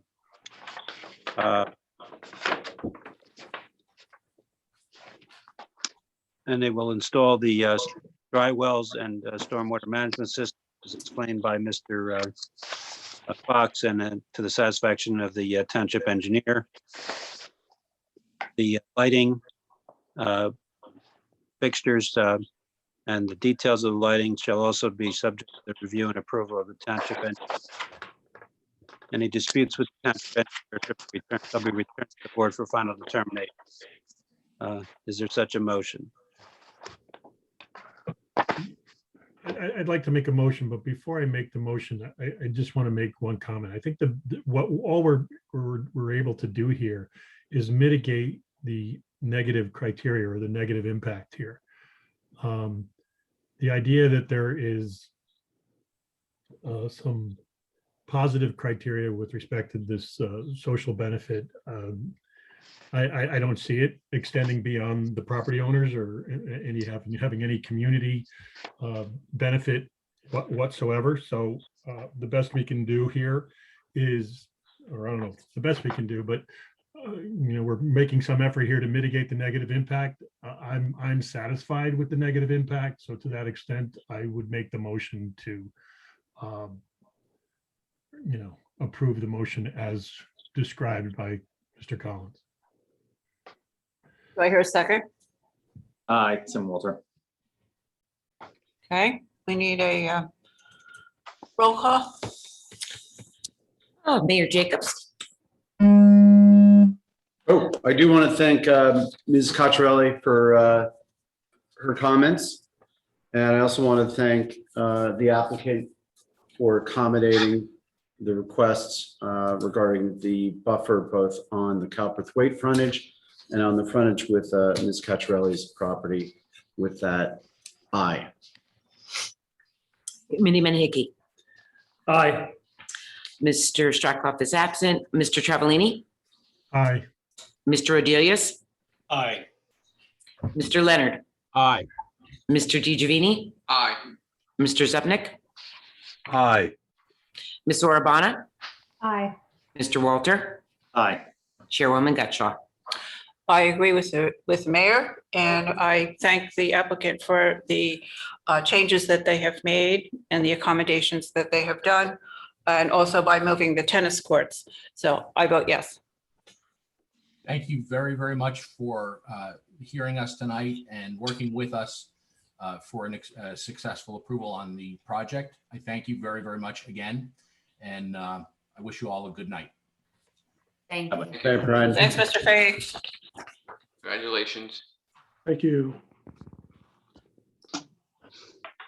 Okay, Carol? it's Lou. Yes, yes. I apologize, but I'm gonna have to excuse myself. I'm not really feeling that well tonight. Oh, sorry to hear that. So I wanted to finish up with the first application, but I won't be able to continue with the second. Okay, feel better, Lou. Better. Better, Lou. Sorry about that. Good night, Lou. Feel better, Lou. Okay, we also lose our mayor and Mr. Hickey. Good night, everyone. Bye. Don't go too Good night, late. gentlemen. Good night, everybody. Good night. We have our next applicant as 461 Spook Hollow. Good evening, Madam Chairwoman. My name is Nicole Madziak, Magdziak, for the record, of the law firm Day Pitney, located in Parsippany, New Jersey, here this evening on behalf of the applicant. Okay. And you want to introduce your expert? Paul, do we have to do completeness on this one at all? Yes, we do. We do? Okay. Okay. Okay, so Yeah. if the board would entertain it, it's a motion to deem the application complete and to waive the remaining items. I'll make the motion. Second. There's, okay, and roll call, please. Yes, we need a roll call. Janine? Mr. Strickhoff is absent. Mr. Travellini, Aye. Mr. Rodelius, Aye. Mr. Leonard, Aye. Mr. DiGiovanni left, Mr. Zupnik, Aye. Ms. Orabana, Aye. Mr. Walter, Aye. Chairwoman Gutschall. Aye. Motion is approved. Nicole, who would you like to call as witnesses tonight? I'll swear them all in. Thank you, Mr. Collins. We have the same team of witnesses in terms of our experts as the last application. So Mr. Paul Fox is still on the line as our engineering expert, and John Peel is on the line as our planning expert and can also provide any limited environmental testimony to the extent we may need it. In addition to our two expert witnesses, we also have the applicant representative, Grant Van Ruyens, who's on the line. So if we can swear everybody in now, that would be great. Thank you. Okay, thank you. Gentlemen who will be testifying tonight, please raise your right hand. Do you swear or affirm to tell the truth, the whole truth, and nothing but the truth to help you God? I do. Yes. Thank you, gentlemen, and please state your names and spell your last name and give us at least a business address. Paul Fox, FOX, with Apgar Associates, the Munn Place in Far Hills. John Peel with PEEL, PK Environmental, offices in Chatham, New Jersey. Grant Van Rooyen, two-worded surname, V-A-N, separate word, R-O-O-Y-E-N, 461 Spook Hollow Road in Far Hills. Thank you, gentlemen, and please go ahead. Thank you very much. So just by way of a brief introduction, we are here this evening seeking a D3 conditional use variance and also two bulk variances in connection with proposed development on the property located at 461 Spook Hollow Road. So currently that property is developed with a main house, a horse barn that contains an office and several accessory apartments, a garage, a cottage that also has dwelling units in it. There are actually 3 cottages on the house that have dwelling units in them, a pool house and some other accessory buildings that are supportive of both residential and farming and agricultural uses on the property. So as the property exists today, there are currently 7 accessory dwelling uses which have historically been used on the property. As part of the proposal that you'll hear tonight, we are proposing to eliminate one of those residential dwelling units to end up with 6 total residential dwelling units, which is still in excess of the conditional standard to only have 1 extra accessory dwelling unit on the property. In addition, another condition is that there is a regulation as to the size of accessory dwelling units. And we are proposing an addition to one of the cottages on the property that will result in us exceeding that conditional standard of the use as well. So that's what requires us to seek a D3 conditional use variance. The 2 bulk variances that we are here seeking this evening relate, one to the separation in between buildings. So currently on the property, cottage number 2 and the garage that are out on the property are about 25.2 feet apart, and we are proposing them to be 25 feet apart after a new farm office is constructed. That new farm office will be in the footprint of the accessory dwelling that is being eliminated so that we can minimize disturbance on the property, which leads to our 3rd variance for lot coverage.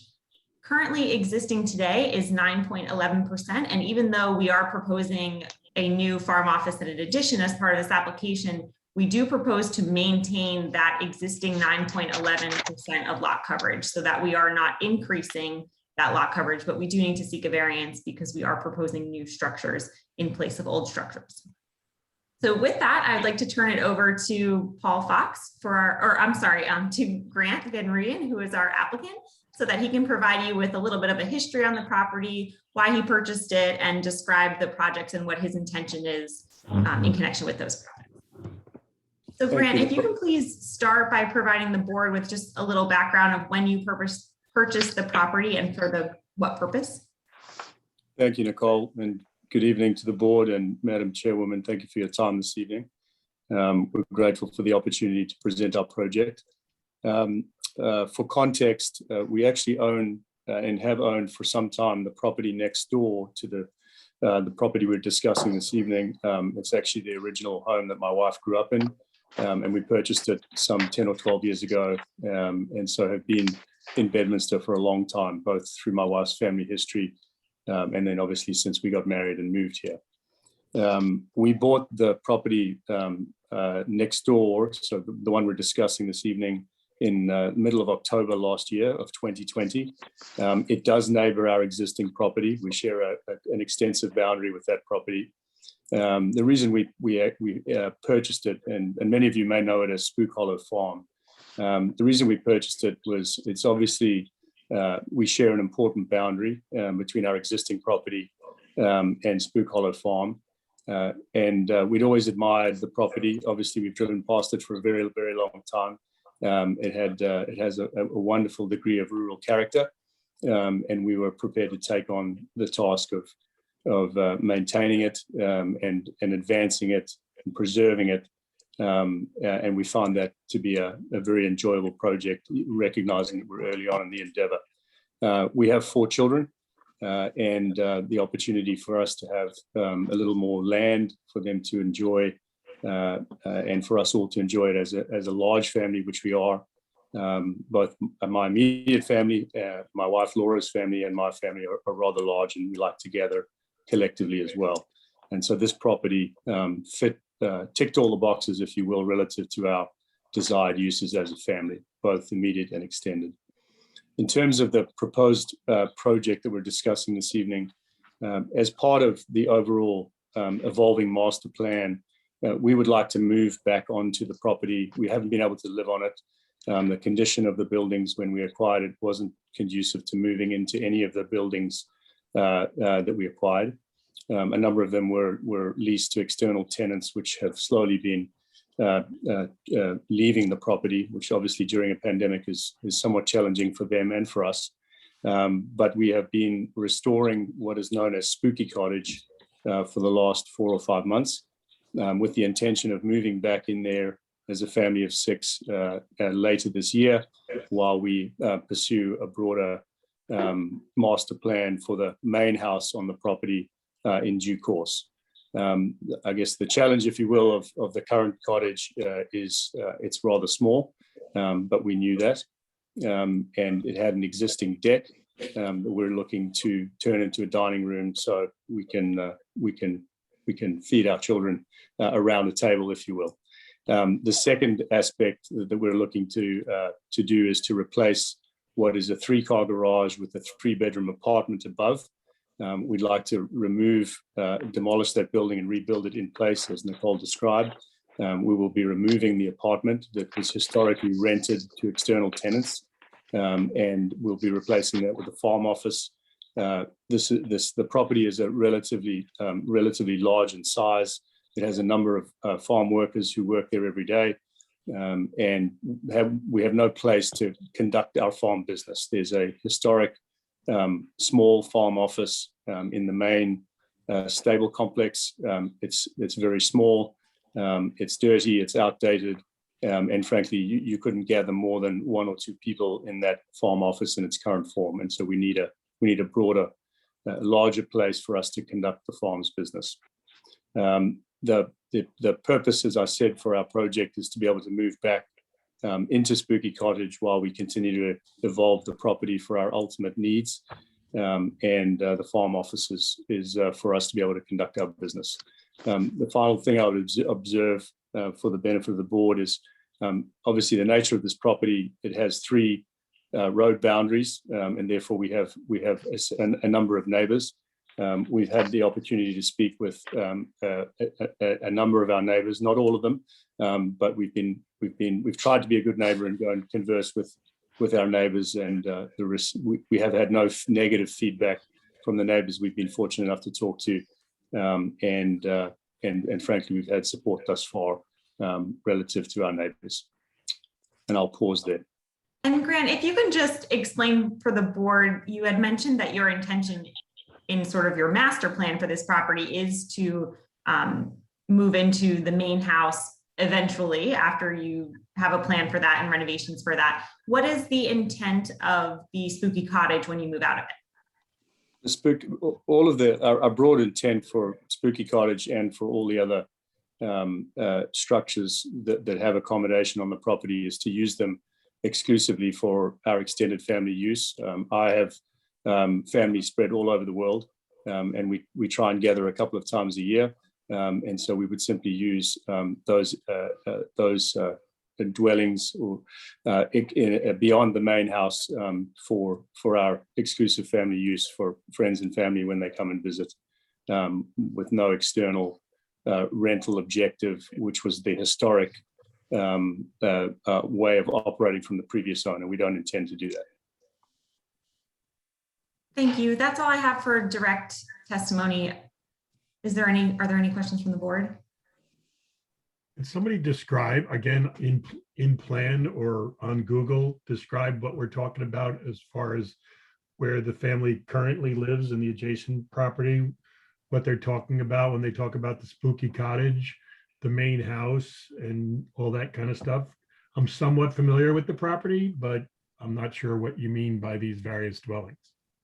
Yes, so Mr. Fox's testimony will include a full overview of the existing conditions, and he can point out those various houses and cottages and even the neighboring property that Grant currently lives in with his family. Okay, great.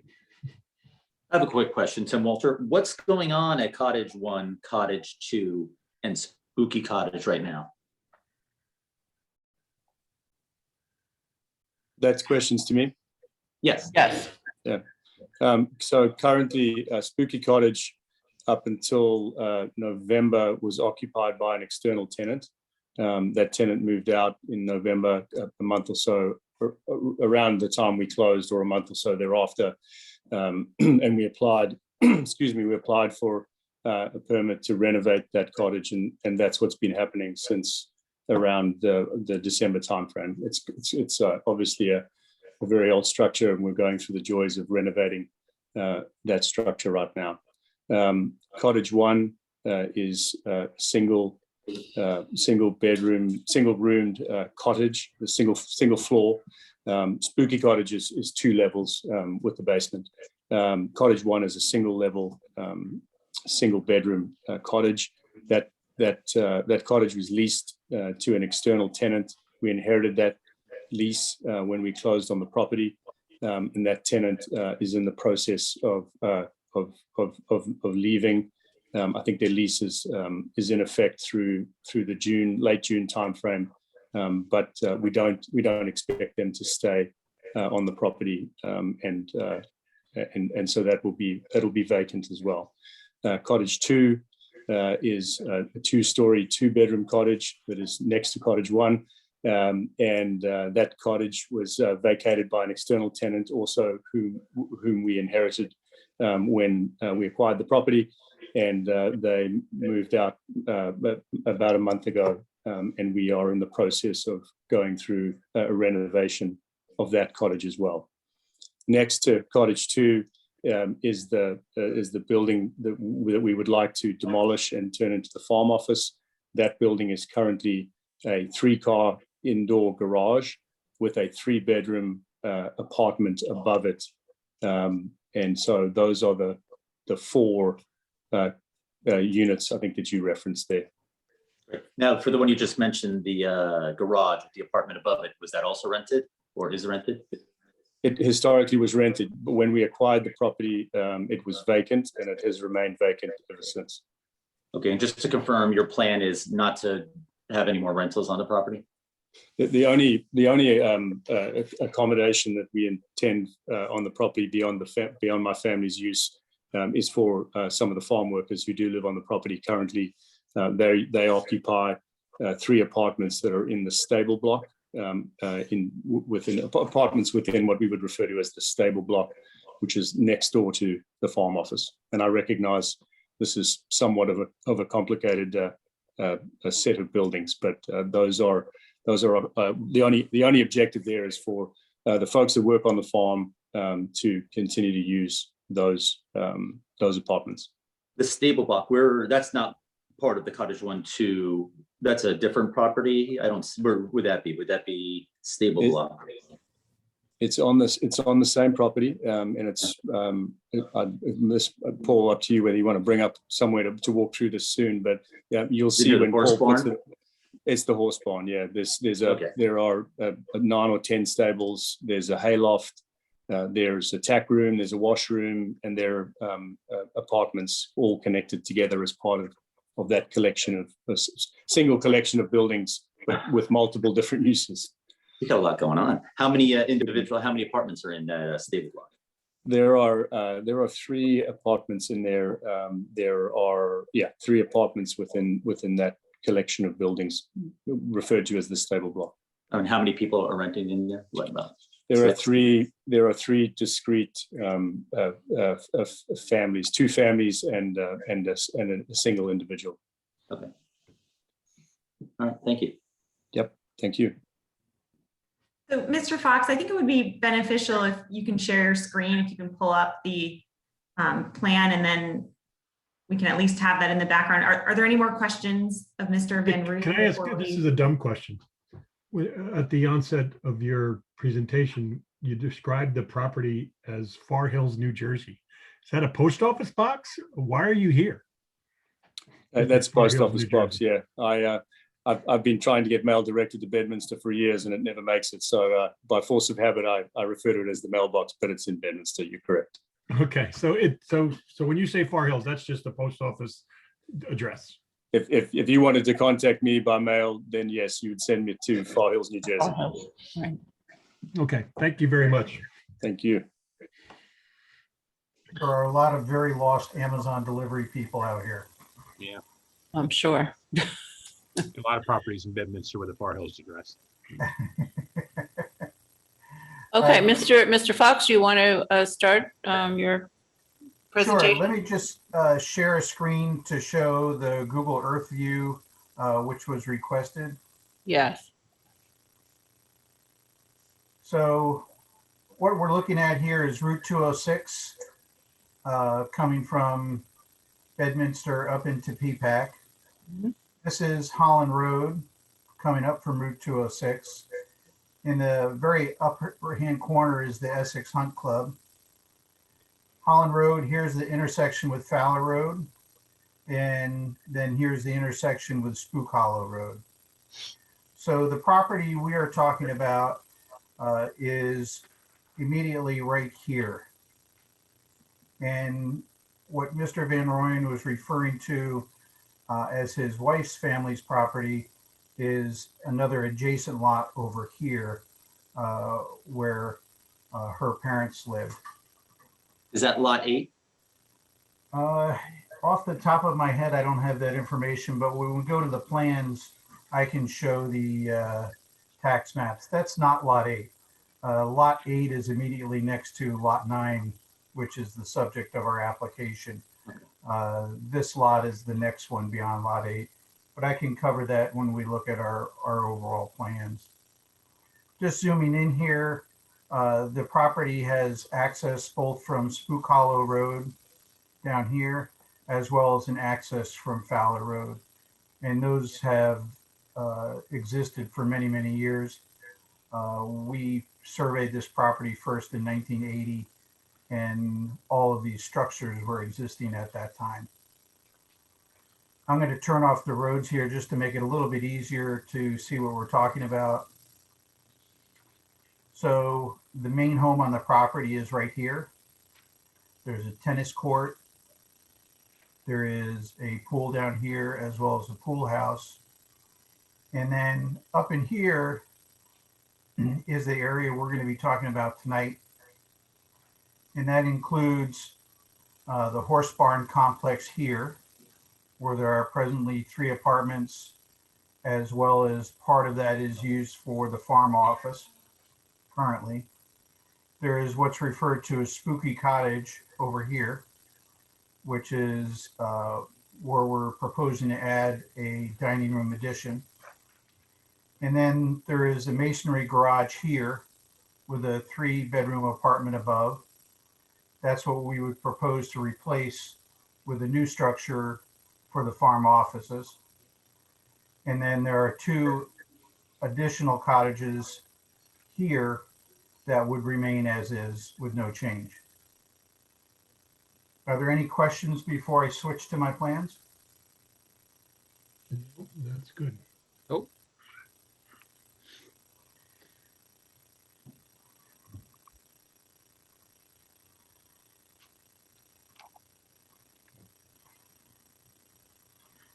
So this is actually, if we'll go to the tax map just to answer Mr. Walter's question.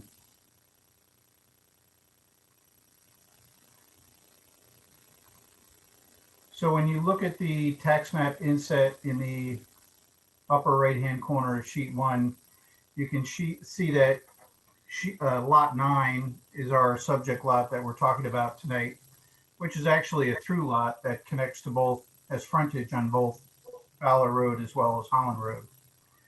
There's adjacent lot 8, which is vacant. There's adjacent lot 10, which is vacant. Lot 1001 is vacant. And then on the other side of lot 8 is, I believe that's lot 602. Yes.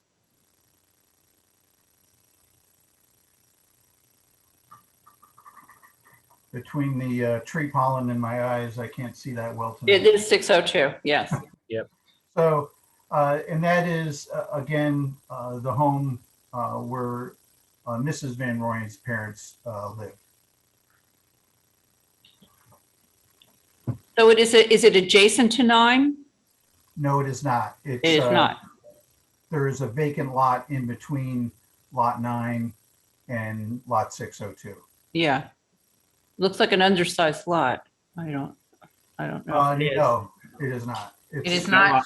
Is that lot in between owned by somebody else? No, it's owned by Spook Hollow LLC. Gotcha. Okay. But the 2 lots certainly do touch though at a certain point, correct? You're correct. For a very small area, if you look at the plan I have up right now, in this area, they do touch in that small area up by the entrance from Fowler Road. That's correct. But for the most part, Lot 8 is situated between Lot 9 and Lot 602. Well, how many feet is that they do share the border there? 273 feet. Thank you. Okay, just to confirm, all 3 lots are owned by the same family though, correct?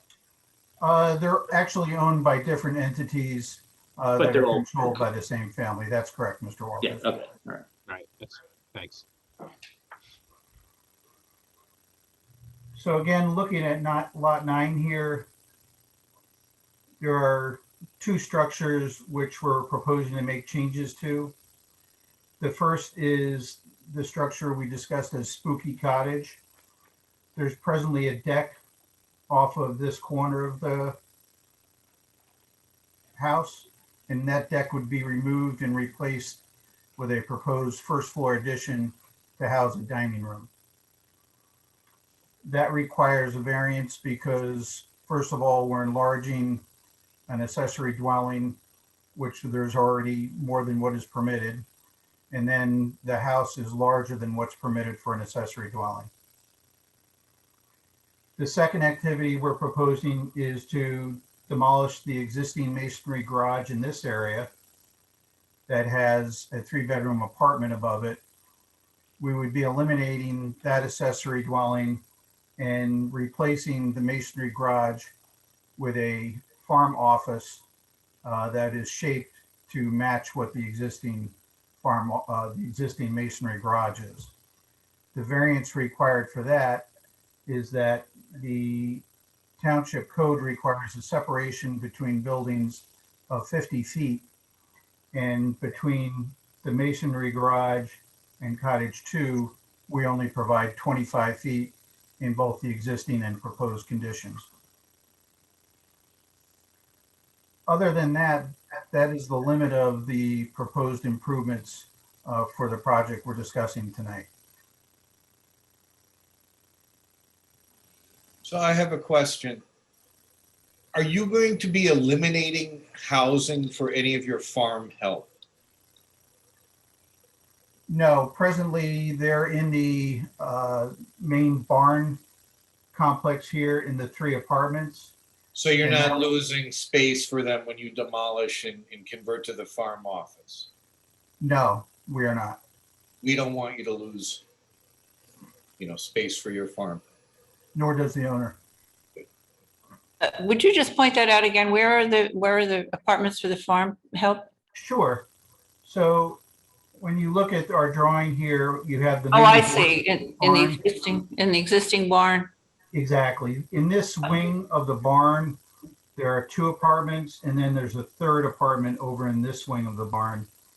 Also in this wing of the barn is the existing farm office that would be eliminated and moved over to the new structure that's being built where the existing masonry garage is. And what's that area that's being vacated? What is that going to be used for? That's just going to be used for storage related to the farm. That's not Okay. going to be used for any expanded accessory dwelling of that nature. It'll be strictly for farm use. Mhm. Tim Walter here, a question. Spooky Cottage, from what I understand, is the family is gonna, once that's renovated, move in there, and that would allow them to remodel the main house. Is that correct? That's correct. What will The happen main- to Cottage? Spooky Cottage, ooh, why, what would happen to that after? He It already, will remain as is and just serve as a dwelling for either guests or for workers that are on the farm. So, okay, and then that would be the same with Cottage 1 and Cottage 2? That would be That's more correct. family and more workers? Okay. How large is the farm? Because I know we're only talking about this property. Is lot number 10 also farmed and lot 8 farmed as well? That's correct. Last question.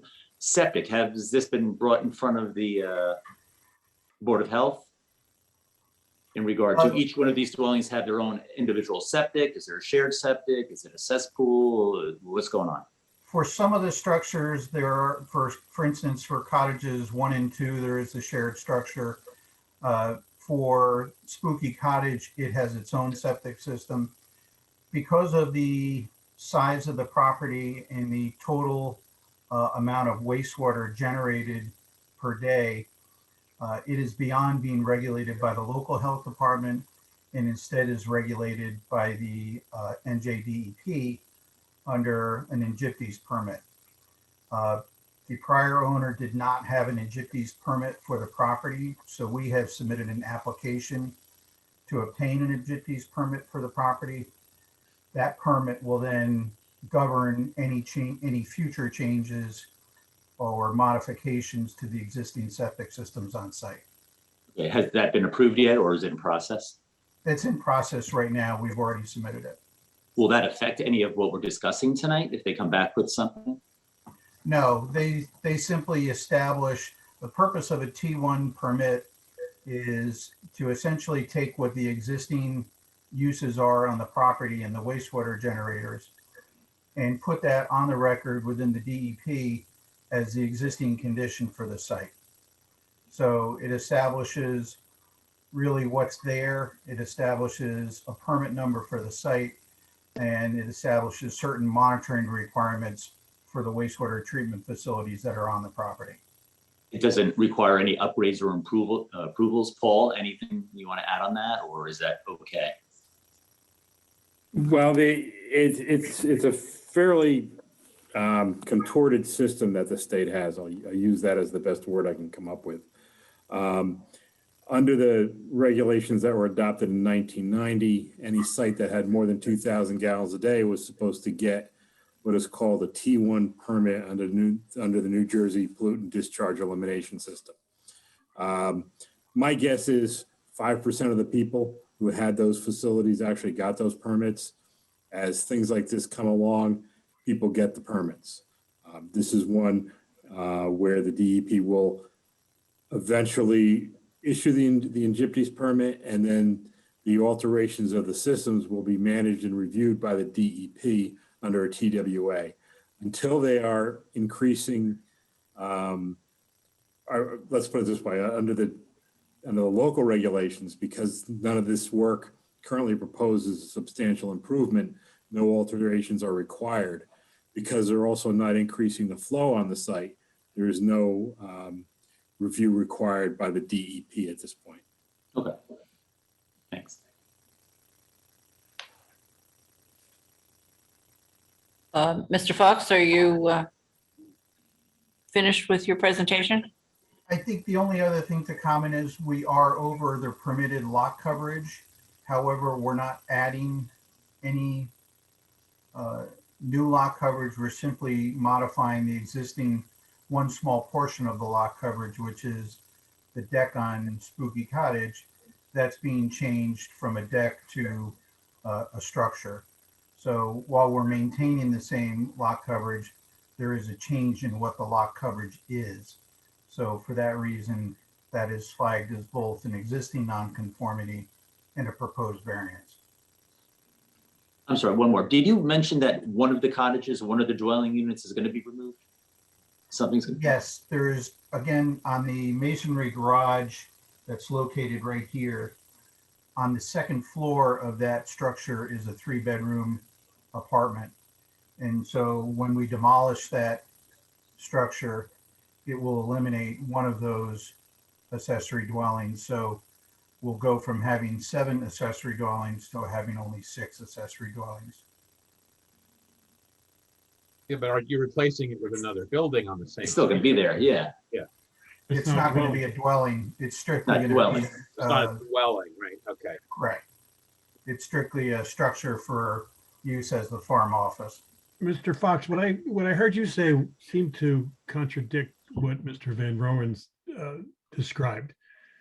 He described that the farm workers would be limited to the horse barn for accommodations, and that the cottages 1 and 2, as well as Spooky Cottage, would be reserved for family when traveling from abroad.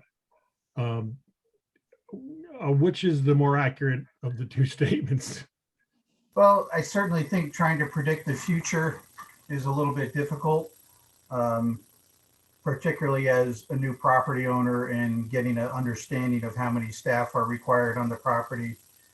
But also when you hire qualified staff, they may come along with a larger family that needs to be housed in something a little bit more than a 2-bedroom apartment. So I think having the option to house some farm workers in the spooky cottage is not unreasonable and is certainly contemplated by the township code. All right, so again, in terms of intensified use, the sometimes occupied cottages for people traveling, a couple times a year, perhaps even for extended stays for weeks or months, what have you, is a little bit different than having as many as, 3, 5, 7, 10, Rich, what's wrong with that? What's wrong with it? What's wrong? The intensity of use is Do you know dramatically the different. history of this property? I'm just curious. Pardon me? Do you know the history of the property? Do you know how important it is to have housing for farm workers and for different folks, whether they're relatives? I mean, I don't know what's the problem. Rich, I don't understand. I gotta agree with Rich. I'm just trying to get an idea. Are they going to continue to rent? I don't think they're going to continue to rent the properties, but how many farm workers do you need? Do you need 30 farm workers? I'm not that familiar with the operation of a farm, but that's not what the applicant described, is what I'm suggesting. So I think that's not what the applicant described, George. Wait, What- one at a and all time. I'm trying to understand. Again, If you want to hear my answer, then be quiet, George. Fine. Just please, one at a time can speak, and that way we can hear each person. So again, the statements were inconsistent. And I want to understand the use from a perspective of intensity of use. And as far as I can see, it's a 30-acre farm. Is that correct? It's larger. It's larger than that. I don't want to speak. Paul, you want to answer that? I thought I Sure, saw 30. I can I thought answer I saw that. 30. One at a time, please. I thought I saw 30 acres on it. Sure. The existing lot 9, the exact acreage for that property is 35.8 acres. 35. However, once you add all of the acreage up on the adjoining lot 8, lot 10, and lot 1001, it's north of about 100 acres. Okay, so when you talk about staffing and supporting a farm operation, you're talking about supporting a farm operation of 100 acres or more. Correct. And from an intensity standpoint, previously, all of these structures and the apartments were fully rented out to year-round individuals that live there year-round. So as we reduce this, the accessory dwelling count from 7 to 6, we are clearly reducing the intensity of use. Okay. Thank you. Let's. Paul, if you- Go I'm ahead, sorry, Ann. Madam Go ahead, Ann. I Oh, think I'm if we sorry, can- the attorney. If we can just confirm, Paul, the ordinance that regulates accessory dwellings, understanding that we exceed the number permitted, although we are reducing that, does permit both family and staff that is, in this case, farm staff, to stay in the accessory dwellings on the property, correct? That's correct. The primary restriction is that they're not allowed to be rented.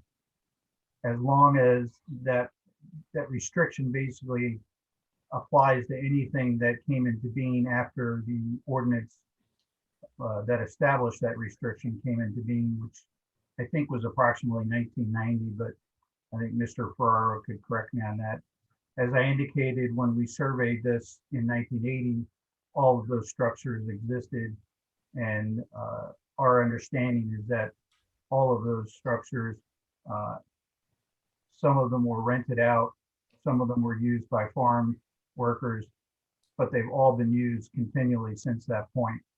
Again, we're reducing the intensity of use by dropping down the number of accessory dwellings from 7 to 6. This is, and I have a question. And I think what I'm hearing is the applicant saying that they will not be looking to rent these units in the future. And so they will come into compliance with the existing ordinance, notwithstanding that Cottage 1 and Cottage 2 and Spooky Cottage predate the adoption. Is that correct, or am I reading in? That's correct.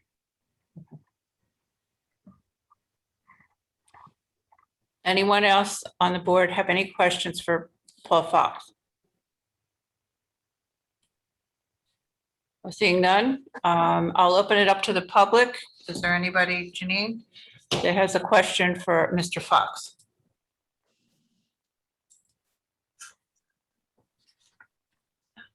On the screens that I'm seeing,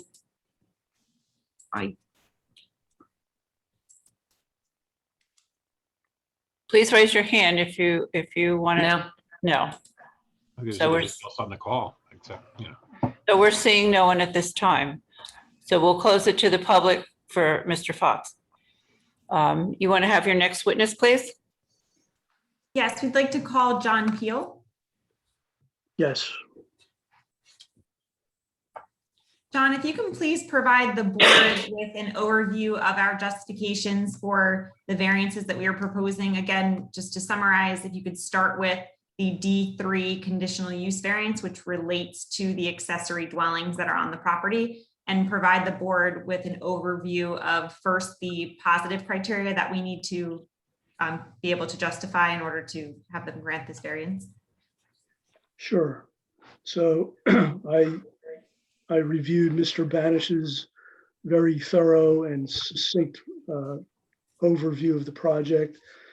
The primary D3 variance that we're seeking relief from is, in the R10 district, it is permitted to have accessory dwelling units as a conditional use. So that's already been established historically.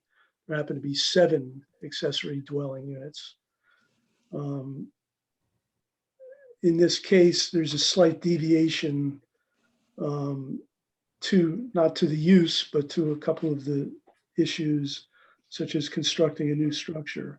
In this case, I think Paul represented, there's an accessory dwelling unit that exceeds 1,200 square feet. It's being improved. That's the Spooky Cottage.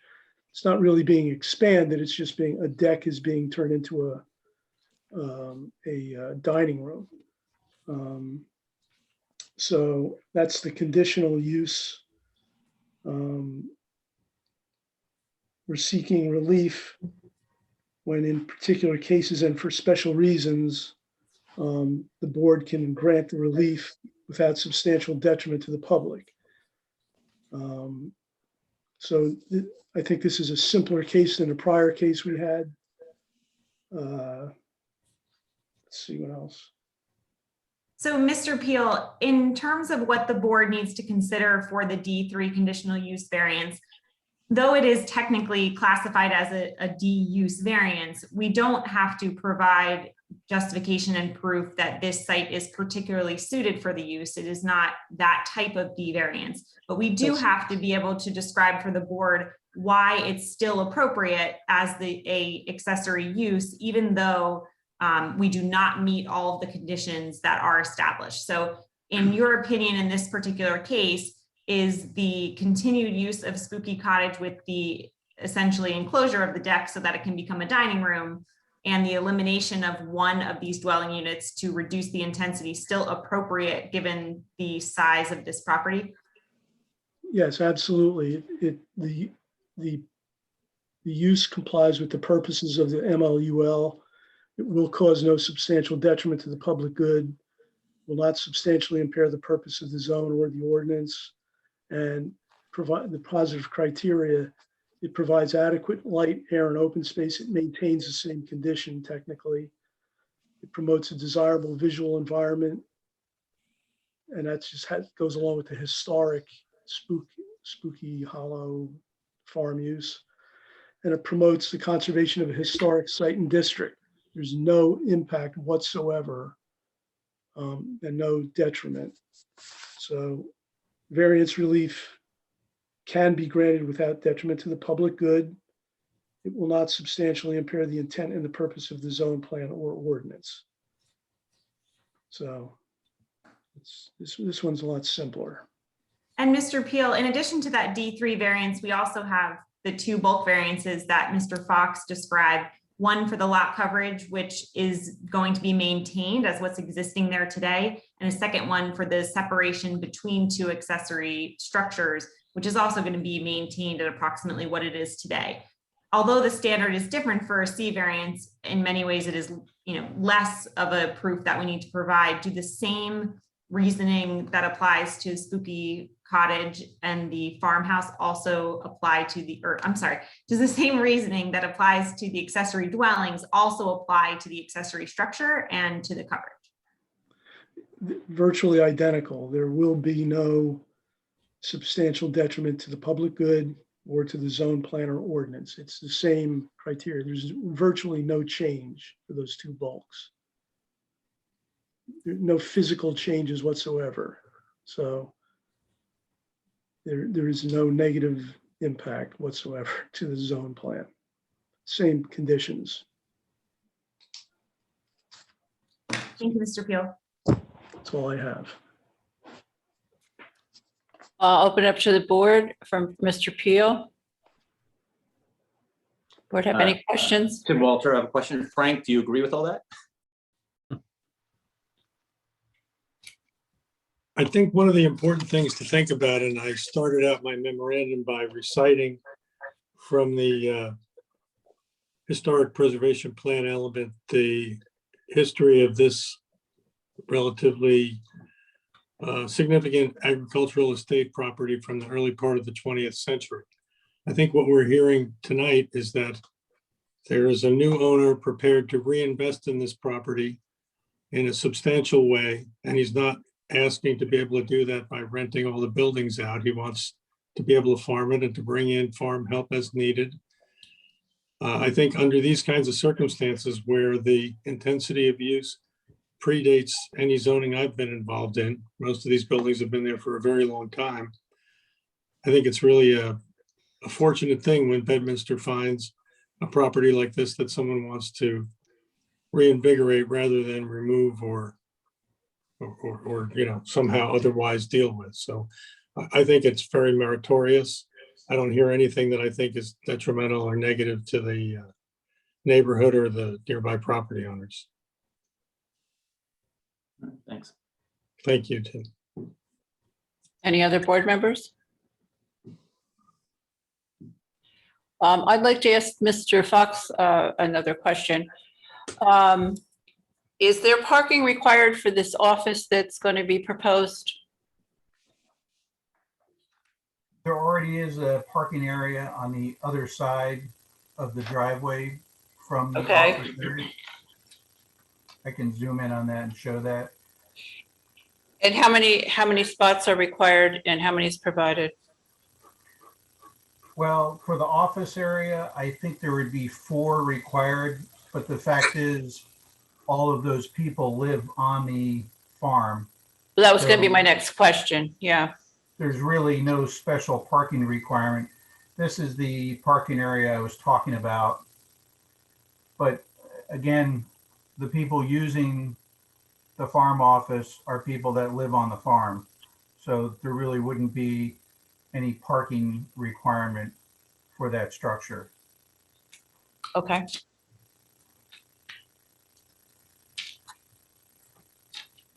Okay, that's all the questions I have.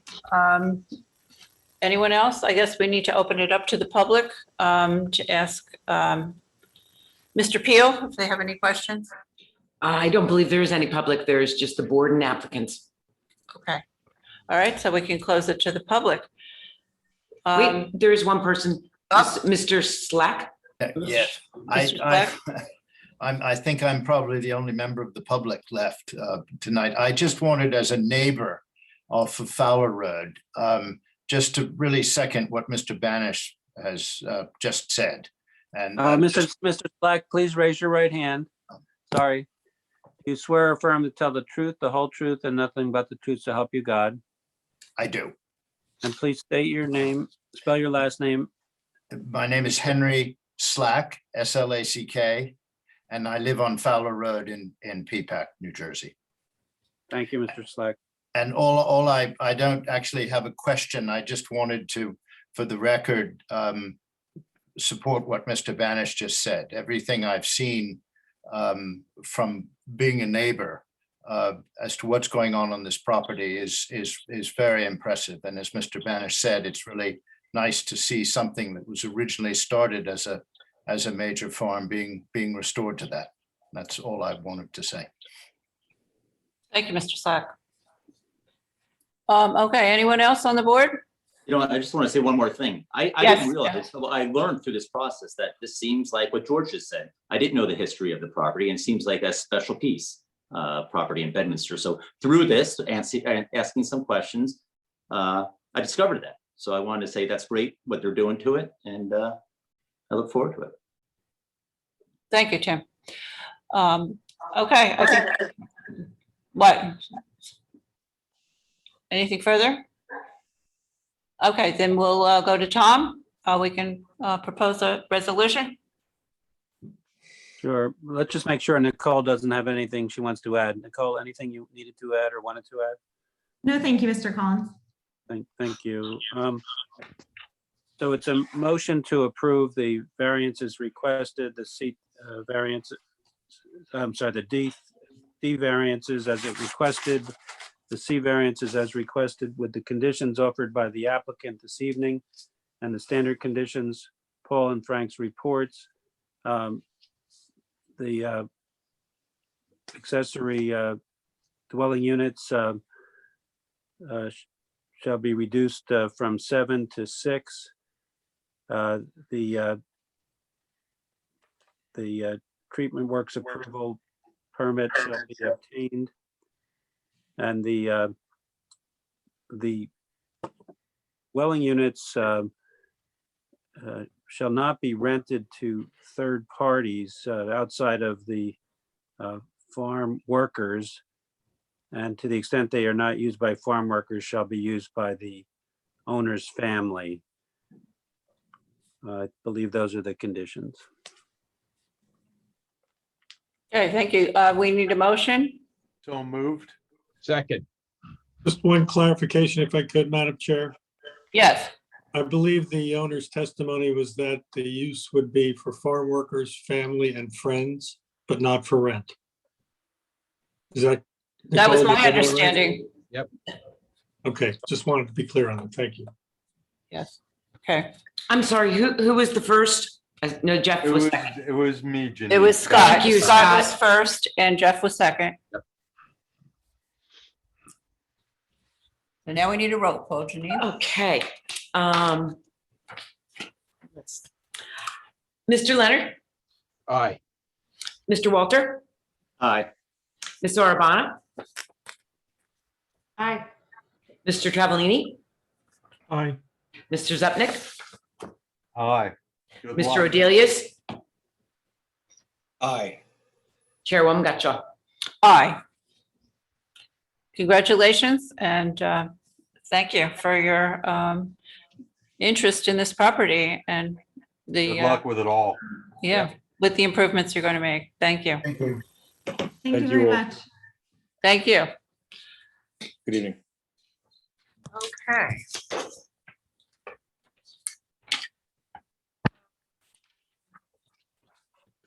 So that's all we have. Do I hear a motion to adjourn? So moved. Seconded. All in favor? Aye. Aye. Aye. Okay, remember, we have no meeting next month, or next week, rather. And Janine will give us an agenda for our June meeting. The June meeting is Thank going to you. be virtual, Carol? Yeah, I think we're still going to be online, zooming in. I'll be away, but I'll be on Zoom, so, okay. Well, I think we can zoom you in, Jeff. We can. Great. thanks. Okay, good night. It was good to see you all. Thank you all. Bye.